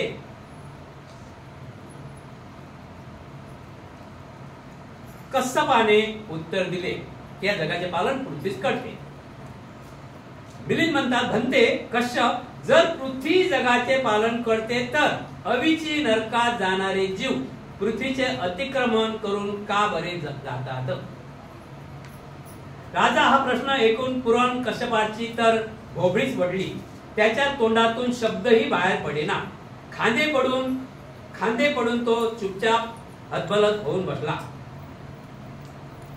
काश्यपाला फोन केला की पुन्हा जगाची पालन करता कोण आहे? पुरणकाश्यपाने सांगितले की जगाचा पालन करता पृथ्वी आहे. मग पृथ्वी जगाचे पालन करतात, मग एक सुखी एक दुखी, एकाला खायला भेटत नाही, एकाला खायला भेटते, असं काय? तर त्यावेळेस राजाने त्याला प्रश्न केला तर तो घाबरला, त्याला काही समजलं नाही. बरोबर आहे ना. जर पृथ्वी सर जगाचा पालन करते, त्या पृथ्वीवर राहणारे गायी आहेत, म्हशी आहेत, बैल आहेत, घोडे आहेत, हत्ती आहेत, वाघ आहे. मग वाघ कशाला खाते? माणसाला. सगळ्यांचं पालन करायला पाहिजे ना. साप कशाला चावते माणसाला? ते तो पृथ्वीवर आहे. एक पाऊल म्हणून राहायला पाहिजे ना आपण. तर त्या प्रश्नाच्या उत्तराने त्या कश्यपाला काही समजलं नाही. त्यांनी आपला भोबळी म्हणजे त्यांना काही बोलावं असं समजत नव्हतं. राजाचा हा प्रश्न ऐकून पुरणकाश्यपाची तर भोबळीच वळली. त्याच्या तोंडून शब्दच बाहेर पडेना. खादे पडून तो गुपचाप हलबत होऊन बसला. त्याच्यानंतर मखमली गोसालीशी राजा मिलिंदाची भेट. त्यानंतर मखमली गोसालीची राजा मिलिंदाची भेट. त्यानंतर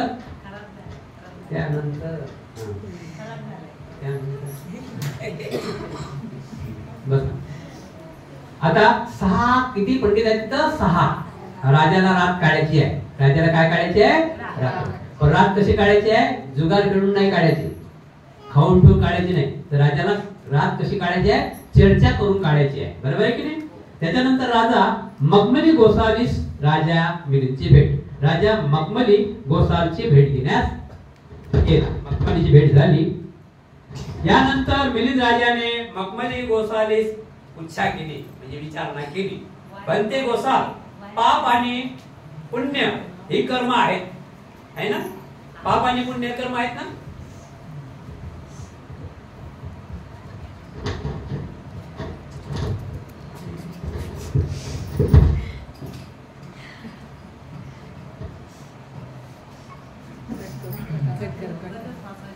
म्हणा साधू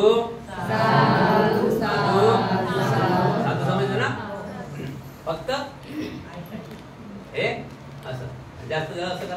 ठीक आहे. तर राजाने आता दुसरा पंडित पकडला. कोणता पंडित? मखमली गोसावी. मखमली गोसावीकडे ते राजा गेला आणि राजाची मखमली गोसावीची भेट झाली. यानंतर मिलिंद राजाने मखमली गोसाल यांना पुच्छा केली, म्हणजे विचारणा केली. भंते गोसाल, पाप आणि पुण्य ही कर्मे आहेत काय? तसेच चांगल्या आणि वाईट कर्माची फळे भोगावी लागतात काय? साहजिकच पण नाही. भंते, या जगामध्ये पाप आणि पुण्य या नावाची चीज आहे काय? आणि पाप आणि पुण्य याचे फळ माणसाला भोगावं लागतात काय? असा प्रश्न मिलिंद राजाने मखमली गोसाल यांना केला. नाही महाराज, मखमली म्हणतात, नाही महाराज, पाप कारण किंवा पुण्य कारण अशी काही एक कर्म नाही. मखमली गोसाल काय म्हणतात? नाही महाराज, पाप कर्म या पुण्य कर्म असं काही एक कर्म नाही. तसेच चांगल्या किंवा वाईट कर्माची फळे भोगावी लागत नाही. महाराज, जेथे जे क्षत्रिय आहेत ते परलोकातही क्षत्रियच राहतील. जे ब्राह्मण आहेत, वैश्य आहेत, शूद्र आहेत, चांडाळ आहेत किंवा फुकस आहेत ते परलोकात गेल्यावरही अनुक्रमपणे ब्राह्मण, वैश्य, शूद्र, चांडाळ किंवा पुस्तकच राहणार. वस्तुत्व पाप आणि पुण्य कर्माने होणार नाही. गोसाल उतरला. गोसालांनी मखमली गोसालांनी राजाला विचारलं. राजाने काय प्रश्न केला? मखमली गोसाई काय करणार? बोल नका बेटा, ते बंद करा. उद्या संध्याकाळ सकाळी या, दिवसभर घरच्या ठीक आहे. दिवसभर काम थोडा लक्षात ठेवा, लक्षात ठेवा, शब्द लक्षात ठेवा. त्यामुळे गावचे तुम्ही विचलित होता. एक शब्द नाही गेला पाहिजे. त्यामुळे विचलित होऊ नका. मखमली गोसालाला राजा प्रसन्नचित्ताने प्रश्न केला की राजा, मखमली गोसाल, या जगामध्ये पुण्य आणि पाप आहे काय? जर पुण्य आणि पाप आहे तर त्याला कोणाला नरक आहे आणि कोणाला स्वर्ग आहे? बरोबर आहे की नाही? तर मखमली गोसावी म्हणते की राजा, या जगामध्ये पुण्यही नाही आणि पापही नाही. मग काय की जे आता क्षत्रिय आहे ते मरण पावले, म्हणजे जे ब्राह्मण आहे ते मरण पावले, तर वरती ते ब्राह्मणच राहते. जे आता शूद्र आहे ते मरण पावले, वरही शूद्रच राहते. आता जे इथं कचरा उचलतात ते वरही कचराच उचलते. जे पंडित आहे, आता मरण पावला तो पंडित, तर वरही पंडितच पैदा होईल. हे काही याने काही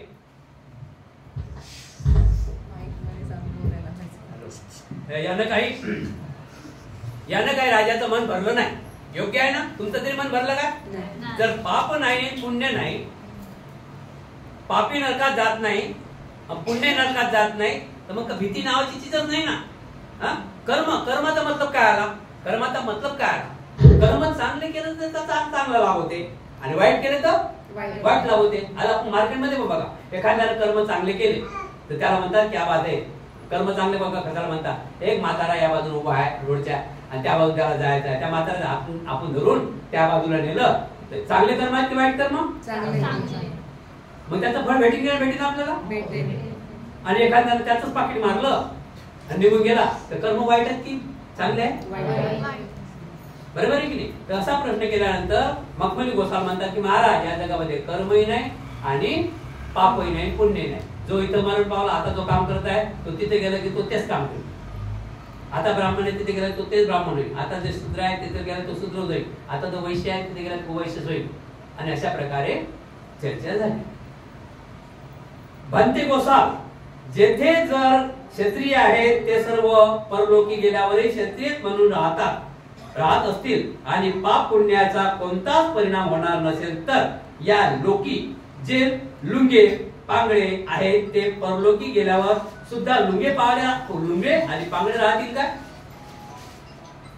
जे लुंगळे पांगळे आहेत ते लगडेच व्हायचे आणि जे कानतुटे आणि नकटे आहेत ते सर्व कानतुटे आणि नकटेच व्हायचे का? जर या ठिकाणी पाप नाही, पुण्य नाही म्हणता, जर एक माणूस लंगडा आहे, लंगडा निघून गेला तर तो काय लंगडाच होईल का? नाही. जो काय नकटा आहे तो नकटाच होईल का? पाप नाही, पुण्य आहे का? अशा प्रकारचे चालली. राजाच्या या प्रश्नावर गोसाल अगदी चुपचाप बसला. राजाच्या या प्रश्नावर गोसाल मखमली गोसाल चुपचाप बसला. काय बोलावं काही समजेना. हे पाहून राजाच्या मनात असा विचार आला की हे जम्बूद्वीपच तुच्छ आहे. येथील पंडित ज्ञानाच्या दृष्टीने अगदी करकरीत कोरे व नामधारी असून सुद्धा त्यांच्या खोटेपणामुळे दिखावापणामुळे त्यांची व्यथी कीर्ती पसरली आहे. माझ्याशी चर्चा करून माझ्या शंकेचे निरसन करू शकेल असा लायक कोणीही आश्रमण ब्राह्मण येथे नाही. राजाने मखमलीचे शब्द असे ऐकून या जगात पापही नाही पुण्य नाही, इथं लंगडा पैदा झाला तिकडे लंगडा पैदा होईल, इकडे चांगला पैदा झाला तिकडे वरती चांगला पैदा होईल, हे राजाला काय आवडलं नाही. राजाने स्वतःसाठी स्वतःच निर्णय केला, हे जग आंधळ आहे, हे जग बरोबर नाही, या जगात माझ्यासोबत चर्चा करण्याला कोणी उरलेलं नाही, सर्व देखावा आहे, सर्व देखावा आहे. एके दिवशी असाच मिलिंद राजा आपल्या मंत्र्याला उद्देशून म्हणाला, आजची रात्र फार रमणीय आहे, तेव्हा कोणत्या श्रमण ब्राह्मणाशी जाऊन मी वार्तालाप करू, कोण बरे माझ्याशी चर्चा करून माझ्या शंका दूर करेल, असे धाडस असलेल्या कोणी आहे काय. राजा काही दिवसांना अजून प्रधानाला बोलला की आता आपल्याला पूर्ण रात काढायचा का. राजा जम्बूद्वीपामध्ये म्हणजे पूर्ण फिरत होता ना, आज दिल्ली तर उद्या कलकत्ता, जम्बूद्वीप पाहणी करत होता ना, पण त्यांना चर्चा करायला कोणी पाहिजे ना, म्हणून राजाने प्रधानजीला बोलावलं दुसऱ्या ठिकाणी की बघ आज आपल्याला रात्र काढायची आहे, इथे काही जुगार खेळून भेंड्या खेळून रात्र काढायची नाही आणि खाऊन पिऊन रात्र काढायची नाही, चर्चा झाली पाहिजे, एक दुसऱ्या देवाणघेवाण झाली पाहिजे, पण या जगात कोणीतरी माझ्या सोबत चर्चा करण्यासाठी हुशार व्यक्ती आहे काय. हे बघ, राजाचे असे आव्हानयुक्त कथन ऐकून सर्व मंत्री चूप होऊन त्यांच्या तोंडाकडे पाहत उभे राहिले. त्यावेळी 12 वर्षापासून विद्वज्जनाने खाली बसलेला सागल नगरात त्याला एकही श्रमण ब्राह्मण किंवा गृहस्थ पंडित मिळाला नाही. 12 वर्षापासून राजा 12 वर्षापासून फिरत होता, पण त्याला सागर नगरामध्ये त्याला एकही श्रमण ब्राह्मण किंवा गृहस्थ पंडित मिळाला नाही. त्याच्या प्रश्नाचं उत्तर देण्यासाठी कदाचित एखाद्या ठिकाणी कोणी श्रमण ब्राह्मण किंवा गृहस्थ पंडित राहतो आहे असे का राजाच्या अगावीत आले की तात्काळ राजा तो तेथे जाऊन त्याला प्रश्न विचारत असे. राजा चौकशी करत असे, कोणी नगरात गेले की तुमच्या गावात कोण पंडित आहे का, ज्ञानी आहे काय, ब्राह्मण आहे काय, पण तो त्याची चौकशी करत असे.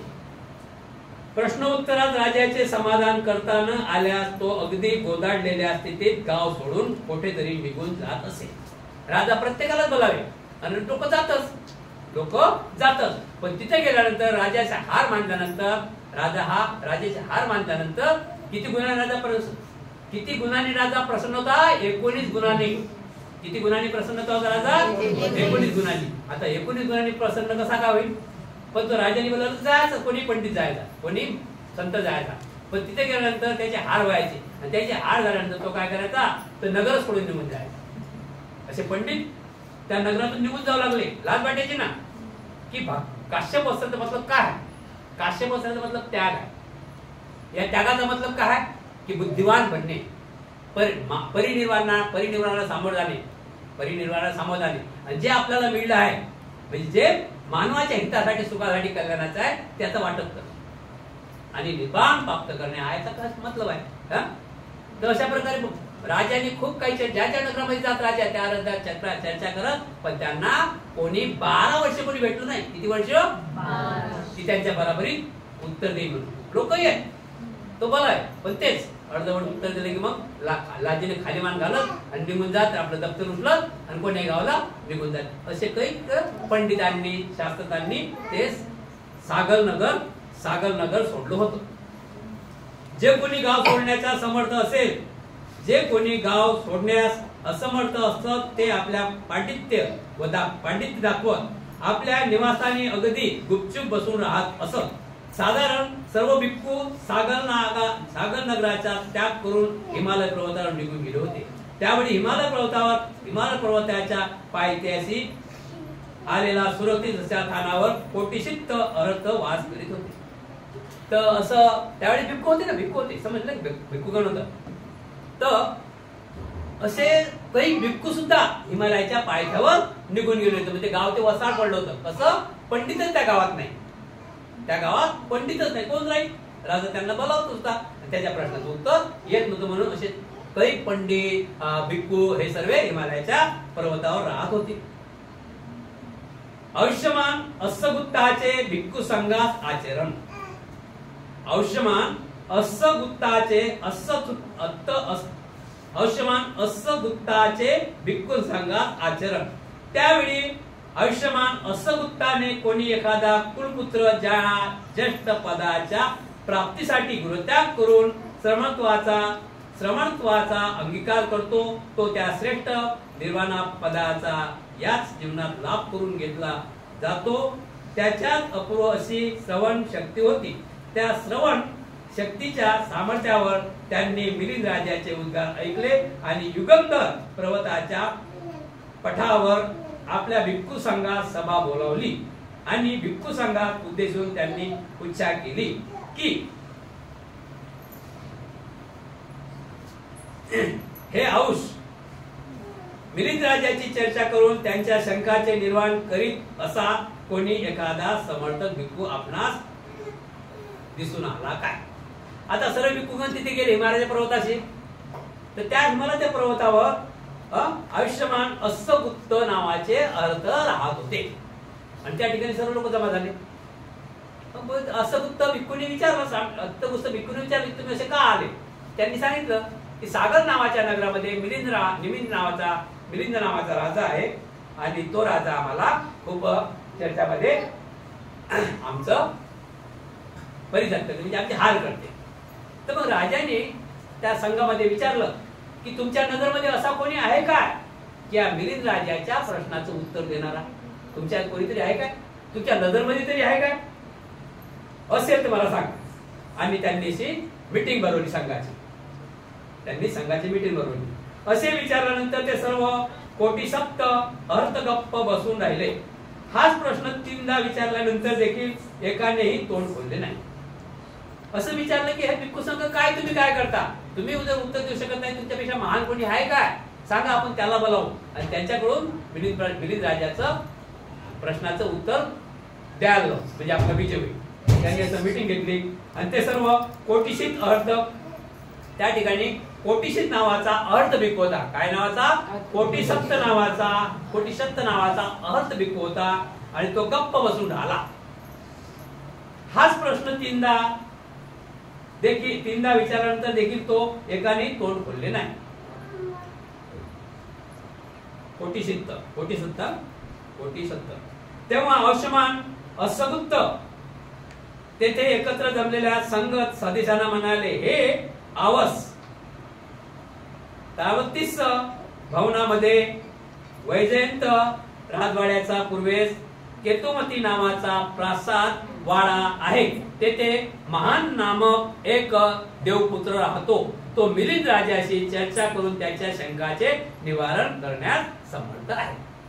एका कोटीसप्त भिक्खूंनी सांगितलं की हे बनते असपुत्तो की आमच्या सारखा हा प्रश्न सुटत नाही. पण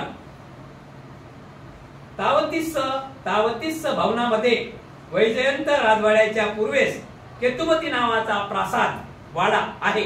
तेथे महाशन नामक एक देवपुत्र राहतो. तो मिलिंद राजाच्या चर्चा करून त्यांच्या शंकाचे निवारण करण्यास समर्थ आहे, म्हणजे खूप हुशार आहे.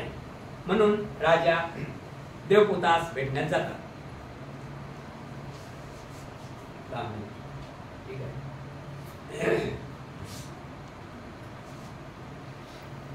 महासेन देवपुतास मनुष्यलोकी येण्याची विनंती. यानंतर ते कोटीसप्त अरंत युगंधर पर्वतावर अंतर्धान होऊन 33 भवनात प्रगट झाले. तेथे एक राजा होता, त्याचे नाव सक्क. त्याने दुरूनच अफाट भिक्षूंचा संघाला येताना पाहिले आणि संघाच्या स्वागतासाठी तो त्यांना समोर आला. आदराने अस्सगुत्ता पुढे नतमस्तक मस्त नमून अतिथ्य सेवेसाठी तो एक बाजूस उभा राहिला व अस्सगुत्तास म्हणाला. आता अस्सगुत्ताला सांगितलं आहे की केमती नावाचा प्रसाद वाडा आहे. तिथे महासेन नामक एक देवपुत्र राहत आहे आणि तो या राजा मिलिंदाच्या प्रश्नाला उत्तर देण्यास सज्ज आहे. म्हणून अत्तपुत्त महासवीर आणि काही 500 भिक्खू घेऊन तो अत्तपुत्त त्या देवपुत्ताच्या घरी गेले.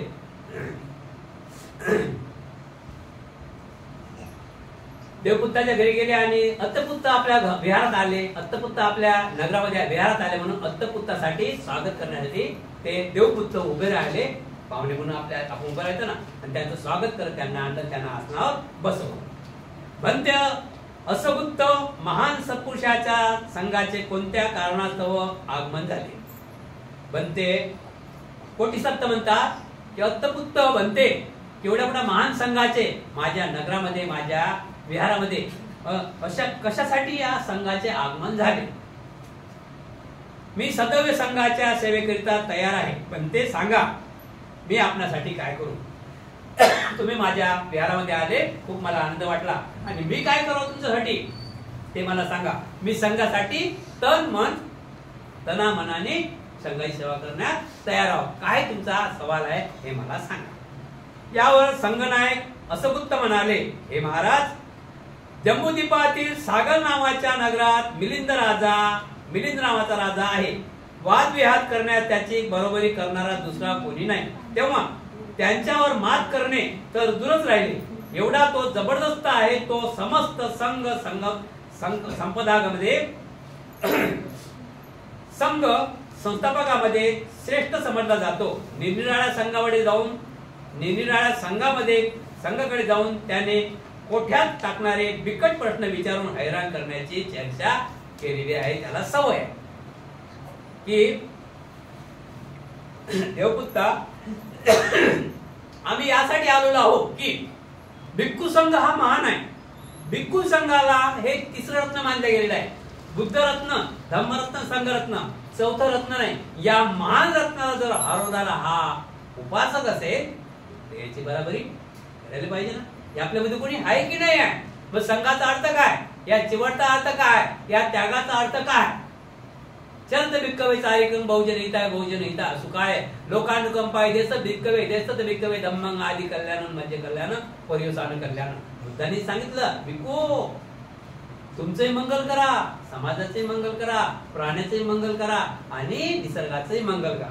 आणि तुम्ही एका ठिकाणी थांबू नका, फिरत राहा, कल्याण करा. त्यांना त्यांची काही पडेल नाही. त्यांच्या घरी जाऊन तुम्हाला बोलवा लागेल. त्यांना काय गरज पडली, त्यांना गरज नाही पडली. त्यांच्या सर्व गोष्टी बरोबर आहे. दारात गाडी आहे, उंच माडी आहे, घरात बाडी आहे. त्यांना काही गरज नाही. ते कमावतात, खातात, पितात, मजा करतात. पण हा संघ टिकला पाहिजे, हा माणूस टिकला पाहिजे. माणसासारखं वागलं पाहिजे. म्हणून त्यांच्या घरापर्यंत जा, त्यांना बोलावा. त्यांना गरज नाही, कंटाळा येईल त्यांना. तिकडे कधी असू द्या ना, सुख घेऊन धान्य घेऊन जातात. तिथं फटके मारले की तिथं काय असू द्या, मार्केटमध्ये काही उद्यान चौकात सगळे जाऊन जातात. तिकडे जाईल ना घरी दूध तरी काही पाहत नाही. पण त्यांना गरज नाही ना, त्यांना गरज नाही.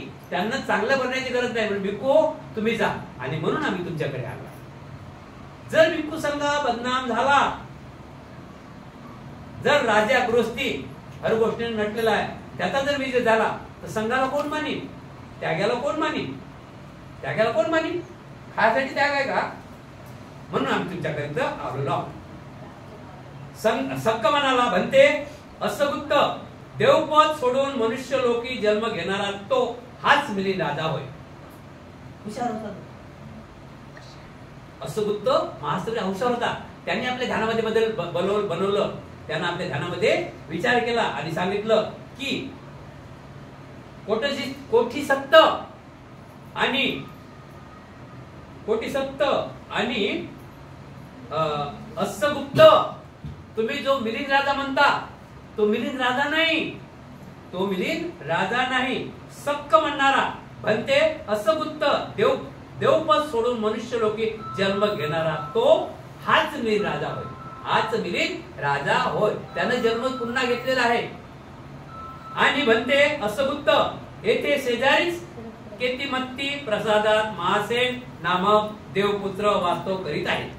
तोच मिलिंद राजाची चर्चा करून त्याची शंका निर्माण करू शकेल असा समर्थ आहे. त्या महासेन देवपुत्राने मनुष्यलोकी जन्म घ्यावा म्हणून आपण त्यांना प्रार्थना करूया.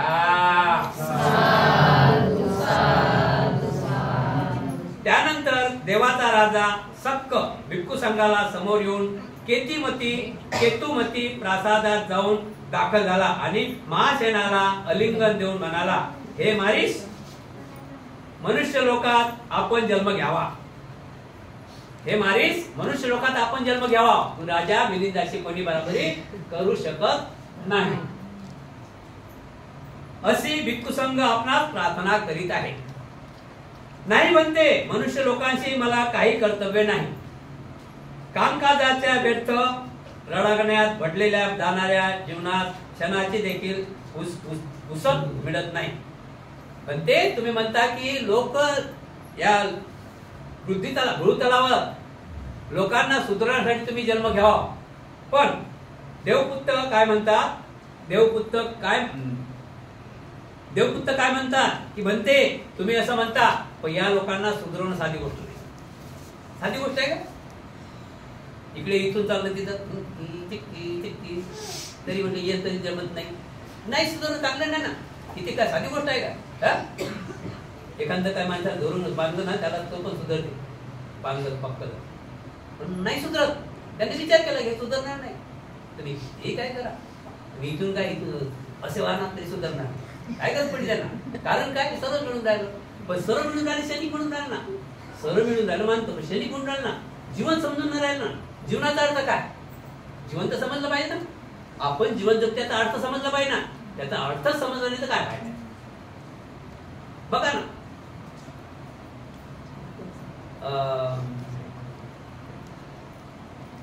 ब्रिज खाली लोक आहेत, त्यांच्या घरी टीव्ही आहे, एसी आहे त्यांच्या घरी, जीवन जगतात. उपाशी आहे, तुम्ही पुरणपोळी रोज पण पाहिजे तर हो ते बघा कसे आहे. बरोबर आहे की नाही? आहे की नाही? तर जीवन जगण्याची कला समजली पाहिजे, जीवन जगता आलं पाहिजे. त्यावेळी म्हणतात, देवपुत्र म्हणतात की बनते कोटसिद्ध आणि बनते असं गुप्ता. तुम्ही जे म्हणतात मी पृथ्वी तलावर जन्म घ्यावा, पण हे सुधारणार. कारण का सुधारणार नाही? हे लोभात आहे, हे मोहात आहे. एखाद्याचं पाकिट पडलं, ते अजून पुढे असं घेतील, जवळ बसतील, त्याच्या माटी मारतील. सरे डुंग गेले की महा प्रसाद घ्यावे, सर्व मिळून आहे ना. सही बात आहे की नाही?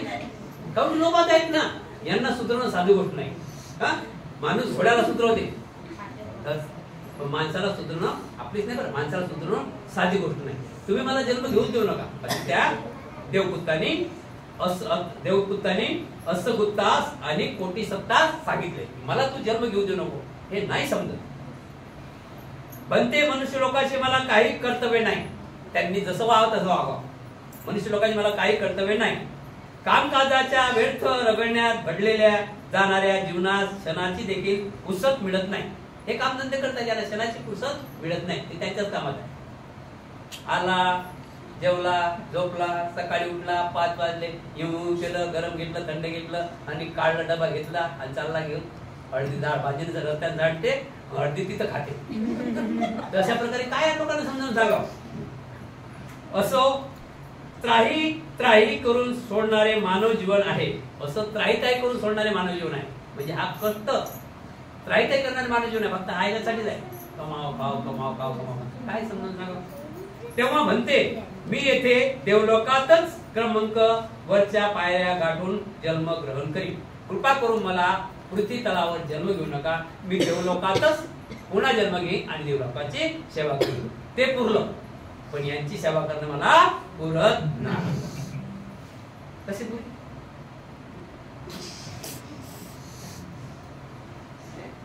याप्रमाणे सक्काने 3दा मनुष्य लोकी जन्म घेण्याची विनंती केली, परंतु 3 वेळा महासेनाने वरील प्रमाणेच उत्तर दिले. तुम्ही किती वेळा म्हणा, पण मी या पृथ्वी तलावर जन्म घेणार नाही. यावर औष्यमान अस्तगुप्त म्हणाले, हे मारीस म्हणजे मोठ्या माणसाला आपण म्हणते यावं. हे मारीस, समस्त देवलोकासहित साऱ्या जगात राजा मिलिंदाच्या तर्काचे सडेतोड उत्तर देऊ शकेल असा आपल्याशिवाय दुसरा कोणी दृष्टीत पडत नाही. तेव्हा आपणच मनुष्यलोकी जन्म घेऊन दाखवल बुद्धाच्या पवित्र शासनाचे रक्षण करावे अशी आमची सर्वांची भिक्खू संघाची विनंती आहे.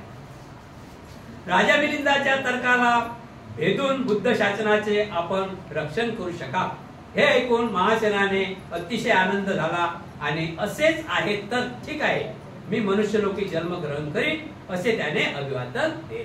त्याला ठीक आहे तुम्ही म्हणता तर सुंदर दिन मी जन्म घेतो असं वचन दे. आता जन्म होते ना क्षणाला नंतर बंद करू. तेव्हा देवलोकातील हे काम आटपून त्रावतीस प्रासाद सोडून भिक्खू हिमालय पर्वताच्या रसित तळ या प्रदेशात परत आला. अस्सगुप्ताद्वारे रोहनास दंड.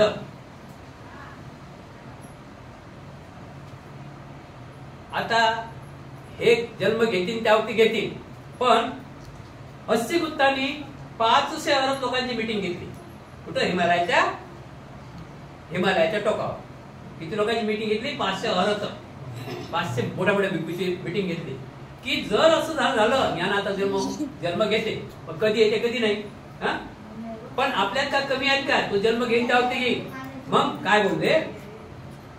अस्सगुप्ताद्वारे रोहनास दंड. लक्षात ठेवा पहिलाच प्रश्न. तेव्हा देवलोकातील हे काम आटोपून 33 प्रसाद सोडून भिक्खू हिमालय पर्वताच्या रसित तळ या प्रदेशात परतले. अस्सगुप्ताद्वारे रोहनास दंड. तेथे औषमान अस्सगुप्ताने आपल्या भिक्खू संघात पुच्छा केली की, म्हणजे विचारणा केली की, हे औस, अशा महत्वाच्या प्रसंगी आपल्यापैकी अनुपस्थित असलेला कोणी भिक्खू आहे का? जे आता मीटिंग भरवली आहे आणि तो पण देवपुत्र पण आहे. आपलं देवपुत्र पण या आपल्या धर्तीवर जन्म घेत आहे. पण आपल्यात असा कोणी तुमच्या नजरमध्ये आहे काय की जो अर्हत आहे आणि आज या मीटिंगला नाही? जो अर्हत आहे आज या मीटिंगला नाही महत्वाच्या, असं कोणी आहे काय? अशी पुच्छा केली असता कोणत्या एका भिक्खूने सांगितले की, होय बनते, आजपासून 7 वर्षापूर्वी आयुष्यमान रोहन हिमालय पर्वतावर गेले असून त्यांनी तेथे समाधी लावलेली आहे. की बनते, आपल्यामध्ये खूप महान भिक्खू आहे. आपल्यामध्ये खूप महान भिक्खू आहे, महास्तवीर आहे. आणि कोण आहे? तो रोहन बनते. मग काय की तो 7 वर्ष झाले हिमालयाच्या काठावर ध्यान साधनामध्ये बसले. किती वर्ष झाले? 7 वर्ष. आता आपण जरा 7 वर्ष झाले बसला असं त्या तस्यपुत्राला सांगितलं. तर त्याच्याकडे आता दूध पाठवा. तस्यपुत्र म्हटले की तो रोहन बनते ज्या ठिकाणी आहे त्या ठिकाणी आता दूध पाठवा, म्हणजे माणसं पाठवा. आयुष्यमान रोहनकडे दूध पाठवण्याची व त्यांनी समाधीतून उठवण्याची एक गाठ पडली आणि दूताकरीची संघ आपल्याला बोलावित आहे हे जाणून त्यांनी तात्काळ ते स्थान सोडले व रसित तळ प्रसिद्धात कोटीशत अर्थाच्या समोर येऊन उपस्थित झाले. रोहन बनतेजीकडे काही लोक गेले आणि विनंती केली, तुम्हाला असं गुप्तांनी बोलावलेला मीटिंग आहे. त्यांनी ते सर्व ध्यान साधना आटपून त्यांच्यासोबत त्यांनी ध्यान साधना आटपून त्यांना सांगितले, तुम्ही निघा पुढे, मी तुमच्या पाठीमागं हिमालयाच्या काठावर येत आहे. तेव्हा अस्सगुप्त औषमान रोहनास म्हणाले, औष रोहन बनते, बुद्ध शासन असे संकटात सापडले असून देखील तुम्ही इकडे संघ कार्यात लक्ष घालत ना. हे कसे? तुम्ही तर संघ नाही का? तुम्ही तर भिक्खू संघ संकटात आहे आणि तुम्ही ध्यान करता. हे ध्यान कोणासाठी करता? हे स्वतःसाठी करता, संघासाठी करा. कशासाठी करा? संघासाठी. आता आपल्यासाठी निर्वाह प्राप्त करायला काय फायदा? एका पायावर उभे राहा, 2 पायावर उभे राहा, झोपा, दगड खा, मासे खा, फळं खा. काय फायदा आहे? संघासाठी निर्माण करा. हे चिवर कशासाठी आहे? चिवर कशासाठी आहे? हे दुसऱ्यासाठी आहे. चिवर कशासाठी आहे? हे दुसऱ्यासाठी आहे. जर तुला यायचं असलं तर तुला पहिले काय सोडा लागेल? बा सोडा लागेल, मग मूळ सोडा लागेल. मूळ समजलं? बा समजलं? पहिले बा सोडा लागेल, मग मूळ सोडा लागेल, मग पो समोर सोडा लागेल, सर्व ना सोडा लागेल, मग नंतर मग इकडे आला ना. समजलं? नाही ते तिकडे आणि हे इकडे आणि हॅलो कुठे आहे काय करतं मार्केटमध्ये, हे सर्व सोडा लागेल. येऊ नको ना. तुला काय जबरदस्ती केली काय? जबरदस्ती आहे का संघामध्ये? नाही. तुला जर आल्यावरही बी तुला जर वाटते 2-4 फुलं फटके खायचे ना मग तेच बघ. असं रोहन बनतेजींना अस्सगुप्त भिक्खू महास्तवी त्यांना बोलतात की एवढा भिक्खू संघ संकटात आहे, तुम्ही ध्यान साधना करून राहिले, काय फायदा तुमच्या ध्यान साधनेचा? आज संघ जर बदनाम झाला, तुमच्या ध्यान साधनेला कोण काय करावं? ध्यान साधना स्वतःसाठी आहे, लक्षात ठेवा. ध्यान साधना कोणासाठी आहे? स्वतः. बनते मी माझ्याकडून चूक झाली आहे, असं फक्त बनते की खूप माझ्याकडून चूक झालेली आहे, मी ध्यान साधण्याचं होतो. आयुष रोहन, तर याबद्दल तुम्हाला दंड भोगावा लागेल. आयुष रोहन म्हणजे मिस्टर रोहन ना, आयुष रोहन, तर तुम्ही 7 वर्ष झाले संघाची पलटी बाजू पाहता, तुम्ही स्वतः ध्यान करत आहात, तुम्हाला याबद्दल दंड भोगावा लागेल. तुमच्यासारखे अरज बनते हे गाव सोडून जंगलात राहत असतात, पाला खात असतात, फडकात असतात, काय पाहिजे तुमच्या संघाला? याच्यासाठी जीवन घेतलं का तुम्ही? यासाठी जीवन दिलं का तुम्हाला बुद्धांनी? याच्यासाठी रोहन बनतेजींना त्यांनी सांगितलं की बनते तुम्हाला याचा दंड भोगावं लागेल. रोहन, आयुष्यमान रोहन बनते, याबद्दल तुम्ही दंड भोगला पाहिजे. ठीक आहे बनते, मी कोणताही दंड कर्म भोग्यास तयार आहे. रोहन बनतेजी काय म्हणतात? ठीक आहे बनतेजी, मी असपुत्त बनतेजी, मी तुम्ही सांगसान तो दंड भोगण्यास तयार आहे. आयुष रोहन, हिमालय पर्वताच्या पायथ्याशी कंजल नावाचे एक ब्राह्मणाचे गाव असून तेथे सोनुत्तर नावाचा एक ब्राह्मण आपल्या कुटुंबासह राहतो. हिमालयाच्या काठावर कंजल नावाच्या हिमालयाच्या पायरीशी एक गाव होतं. त्या गावामध्ये लक्षात ठेवा सोनुत्तर नावाचा एक ब्राह्मण राहत होता. त्या ब्राह्मणाच्या घरी एक पुत्र जन्माला येऊन त्याचे नाव नागसेन असे ठेवण्यात येईल. त्या बनते रोहन, लक्षात ठेवा तुम्हाला दंड कोणता आहे? हिमालय पर्वताच्या पायथ्याशी कंजल नावाचे एक गाव, त्या गावामध्ये एक ब्राह्मण असून तो सोनुत्तर ब्राह्मण त्याचे नाव आहे. तो आपल्या कुटुंबासह राहत आहे. त्या ब्राह्मणाचे घरी एक पुत्र जन्माला येऊन त्याचे नाव नागसेन ठेवण्यात येईल. म्हणजे तो बाळ झालाही नाही तरी यांनी काय सांगितलं? त्यांचे नाव अस्सपुत्त बनतेजी सांगितलं की रोहन बनते तुम्हाला दंड आहे. जर तो तुम्ही दंड मान्य करसा तर मी तुम्हाला सांगतो ते तुम्हाला काम करायला लागेल. मग सांगितलं की मला हिमालयाच्या काठावर कंजल नावाच्या गावामध्ये सोनुत्तर ब्राह्मण हा राहत आहे आणि त्यांच्या कुटुंबामध्ये एक बाळ जन्माला येणार आहे. त्याचे नाव नागसेन असेल. त्याचे नाव नागसेन ठेवण्यात येईल. तेव्हा आपण 7 वर्ष 10 महिने त्याच ब्राह्मणाच्या घरी भिक्षासाठी जात राहावे. त्या बाळाचा अजून पताही नाही. सोनुत्तर ब्राह्मण त्याच्या बाळाचा अजून पताही नाही. पण तो 7 वर्षाने जन्माला येईल. किती वर्षांनी? 7 वर्षांनी. मग रोहन बनतेला शिक्षा काय केली? त्या गावामध्ये 7च घर होते. किती घर होते? 7 घर. तेही ब्राह्मणाचे. रोहन बनतेला दंड दिला. रोहन बनतेजी तुम्ही 7 वर्षाची खडतर तपस्या केली, त्याचा दंड तुम्हाला असा आहे की कंजल नावाच्या गावी सोनुत्तर ब्राह्मणाच्या कुळामध्ये एक मुलगा जन्माला येणार आहे. त्याचं नाव नागसेन असणार आहे आणि त्या घरी तुम्ही 7 वर्ष त्या गावामध्ये आपण 7 वर्ष 10 महिने त्या ब्राह्मणाच्या घरी भिक्षा मागण्यासाठी जाणे आहे. किती? 7 वर्ष 10 महिने. दुसऱ्याच्या घरी जायचं? कोणाच्या घरी जायचं? जर त्या घरी भेटलं नाही तर सीधं उपास राहायचं, झाडपाला खायचं. कोणाच्या घरी भोजन घ्यायचं. आणि नागसेन बाळास कसेही करून प्रवचित करावे व घेऊन यावे. जेव्हा तो प्रवचित होईल तेव्हाच आपण दंडापासून मुक्त व्हाल. बघा बनते तुम्हाला एक शिक्षा देतो आम्ही. कोणती शिक्षा? की कंजल गावामध्ये कंजल नावाच्या गावामध्ये सोनुत्तर ब्राह्मण राहत आहे. त्याच्या कुटुंबामध्ये एक नागसेन नावाचा मुलगा होणार आहे. अजून त्याचा ठिकाणा नाही कुठे आहे काय. पण तुम्ही 7 वर्ष 10 महिने त्याच्या घरी भिक्षा मागायला जायचं. जर दिलं तर खायचं, नाही तर चुपचाप कोणा दुसऱ्या गावात जायचं नाही. ठीक आहे म्हणते. असे म्हणून आयुष्यमान रोहनने देखील तया दंडाचा स्वीकार केला.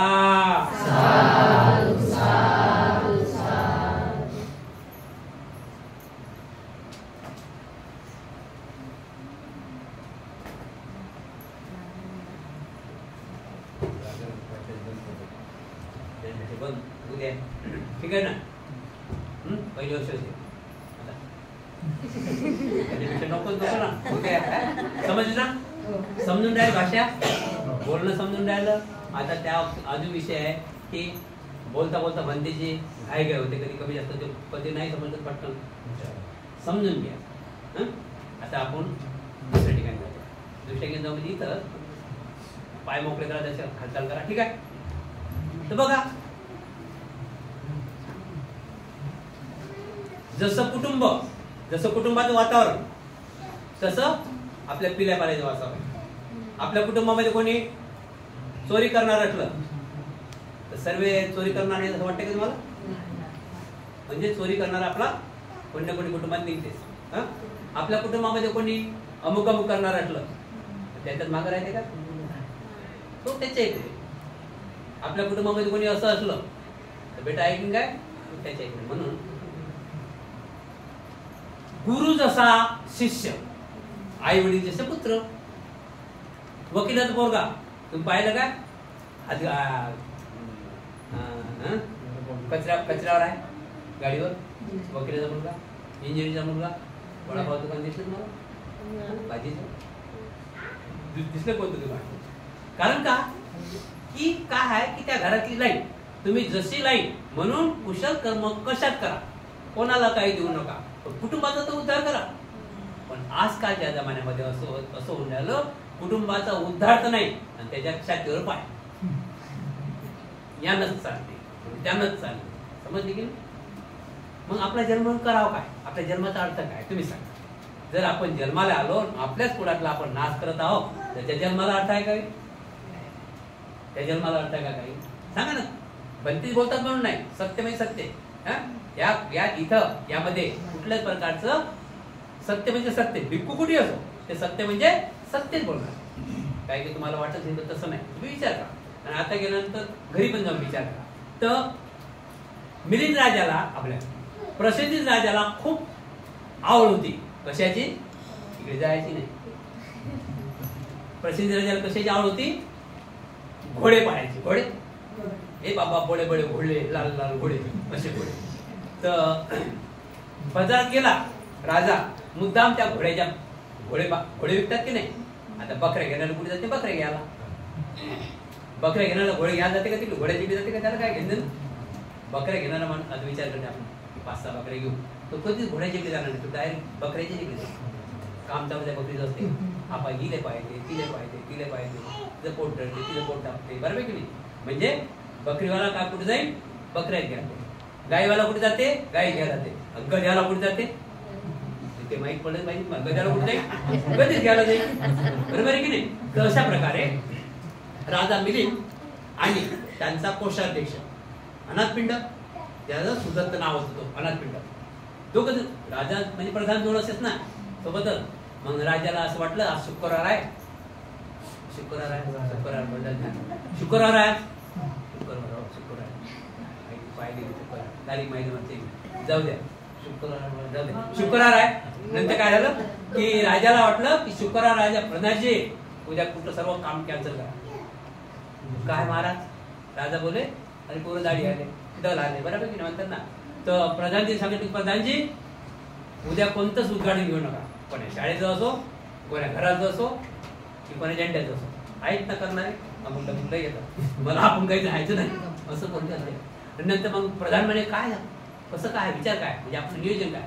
उद्या आपल्याला मार्केटमध्ये घोडे विकतात म्हणजे मार्केटमध्ये फिरायला जायचं. विषय काय झाला मार्केटमध्ये फिरायला जायचं. मग निघाले फिरत तर प्रत्येकाला प्रत्येकाची आयडिया असते. आता भाजी विकतात ते काय करतात माहिती का 2 दिवस असली तरी पाणी हिरवी दिसली पाहिजे ना. आणि अशा प्रकार प्रत्येक बाजार आयडिया आहे सर्व धंद्याचे. कपडा आहे कपडा बघा ना कपडा असा मार्केटमध्ये जा पोरी असतात काय करता माहिती आहे आयडिया बघा ते.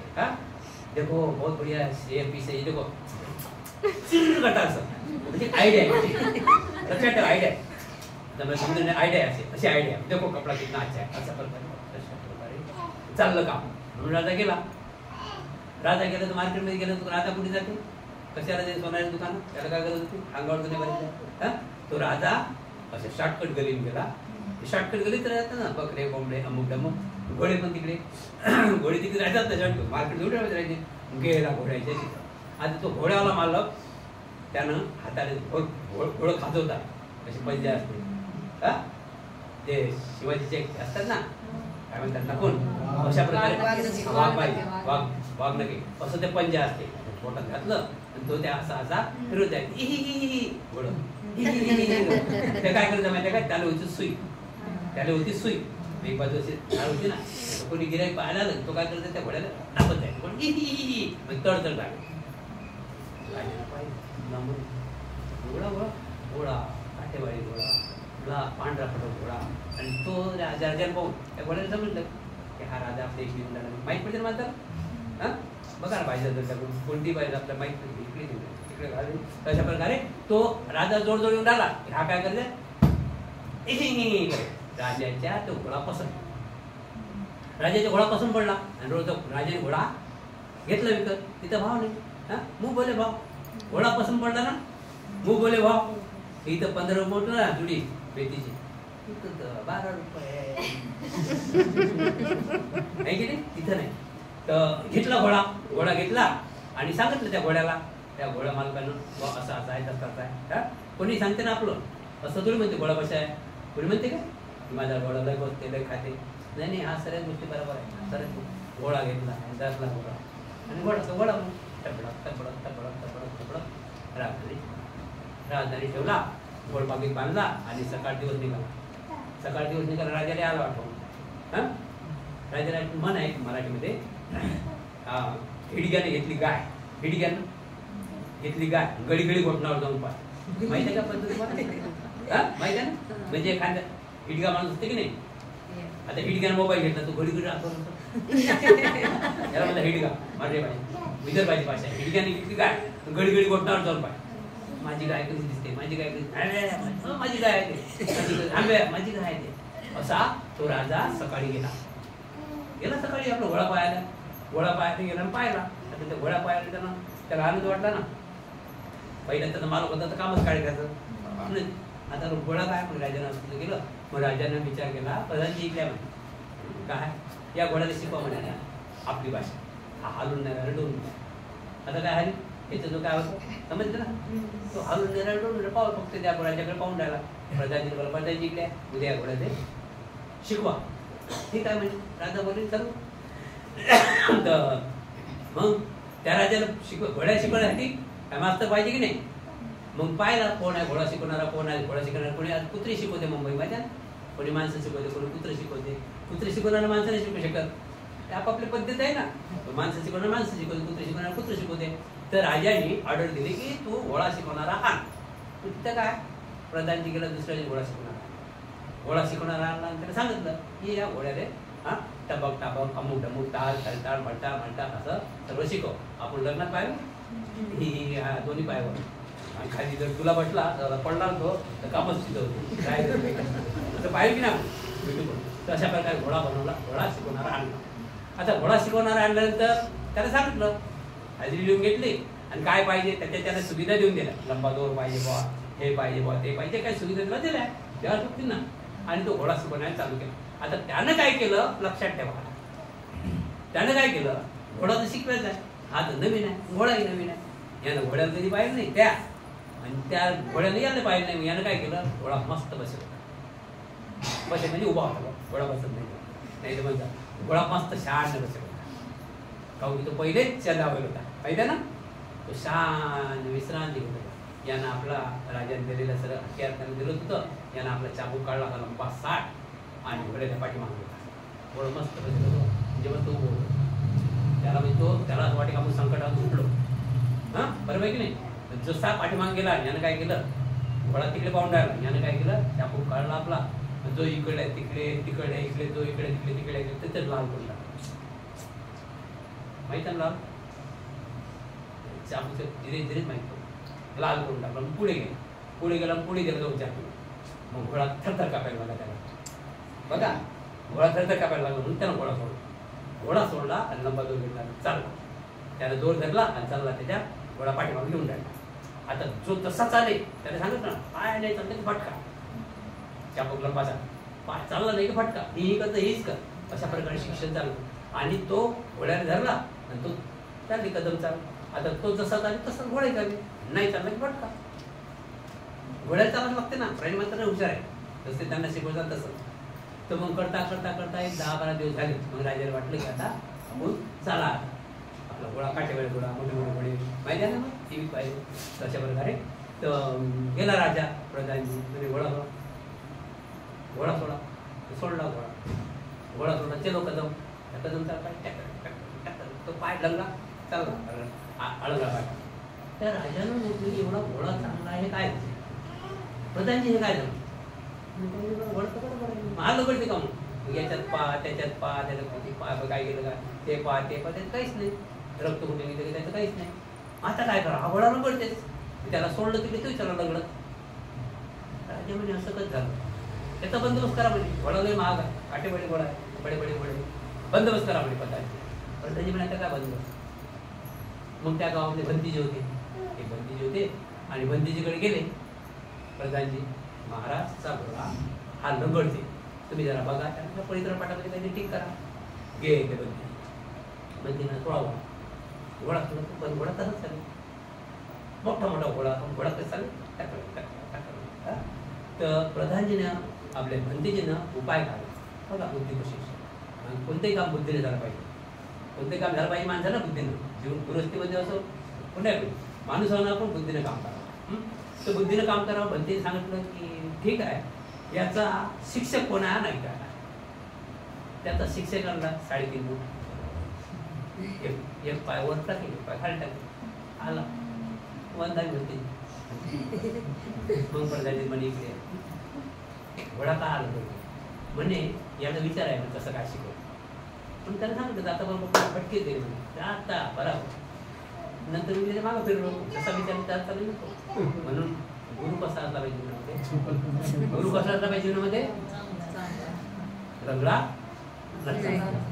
गुरु असावा तर पक्का असा. गुरु लंगडा नसा, लंगड्या गुरुने असं काम करू त्याच्यापेक्षा नाही होत ना, मस्त येते. समजलं की नाही. म्हणून गुरु आपला जीवनामध्ये लंगडा नसावा, गुरु हुशार असावा. गुरु हा अनेक प्रश्नाचं उत्तर देणारा असावा. जर गुरुच लंगडा आहे तर त्या विद्यार्थ्याला म्हणून काय पाहिजे, आता मी शिकवतो तुम्हाला, तुम्ही तसं म्हणताल ना, मी शिकवतो तसं म्हणताल की नाही. आणि म्हणून गुरु कसा हवा जीवनामध्ये चांगला असावा. म्हणजे गुरु आता अनेक प्रकारे आहेत. गुरु शिवाय देणारे आहे, ते जसे सेवा देतील तसे आई गुरु शिष्य शिवाय देतील. गुरु आदर करणारा आहे, तो जसा माहिती समजले की नाही. गुरु कोणता आहे, गुरु चांगला असावा. या धम्मदेशने तुम्हा सर्वांचं कल्याण मंगलो मंगलो सुखी हो. साधु साधु साधु.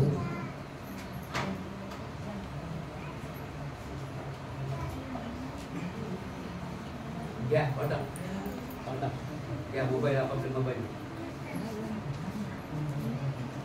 घ्या अल्पा वाटा.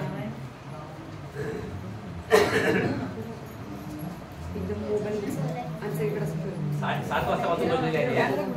हे काही उपास 7 वाजता येतात. किती वाजता येतात? 7. आता ते नंबर 7 वाजता पासून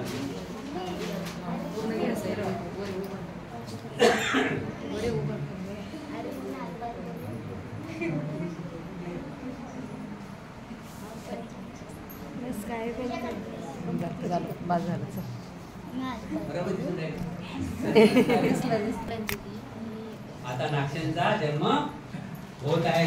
उद्या नागसेनचा जन्म होत आहे. आणि बघा टाइम टू टाइम 8 वाजता म्हणजे 8 वाजता याचं तुमच्या ठिकाणी थांबणार.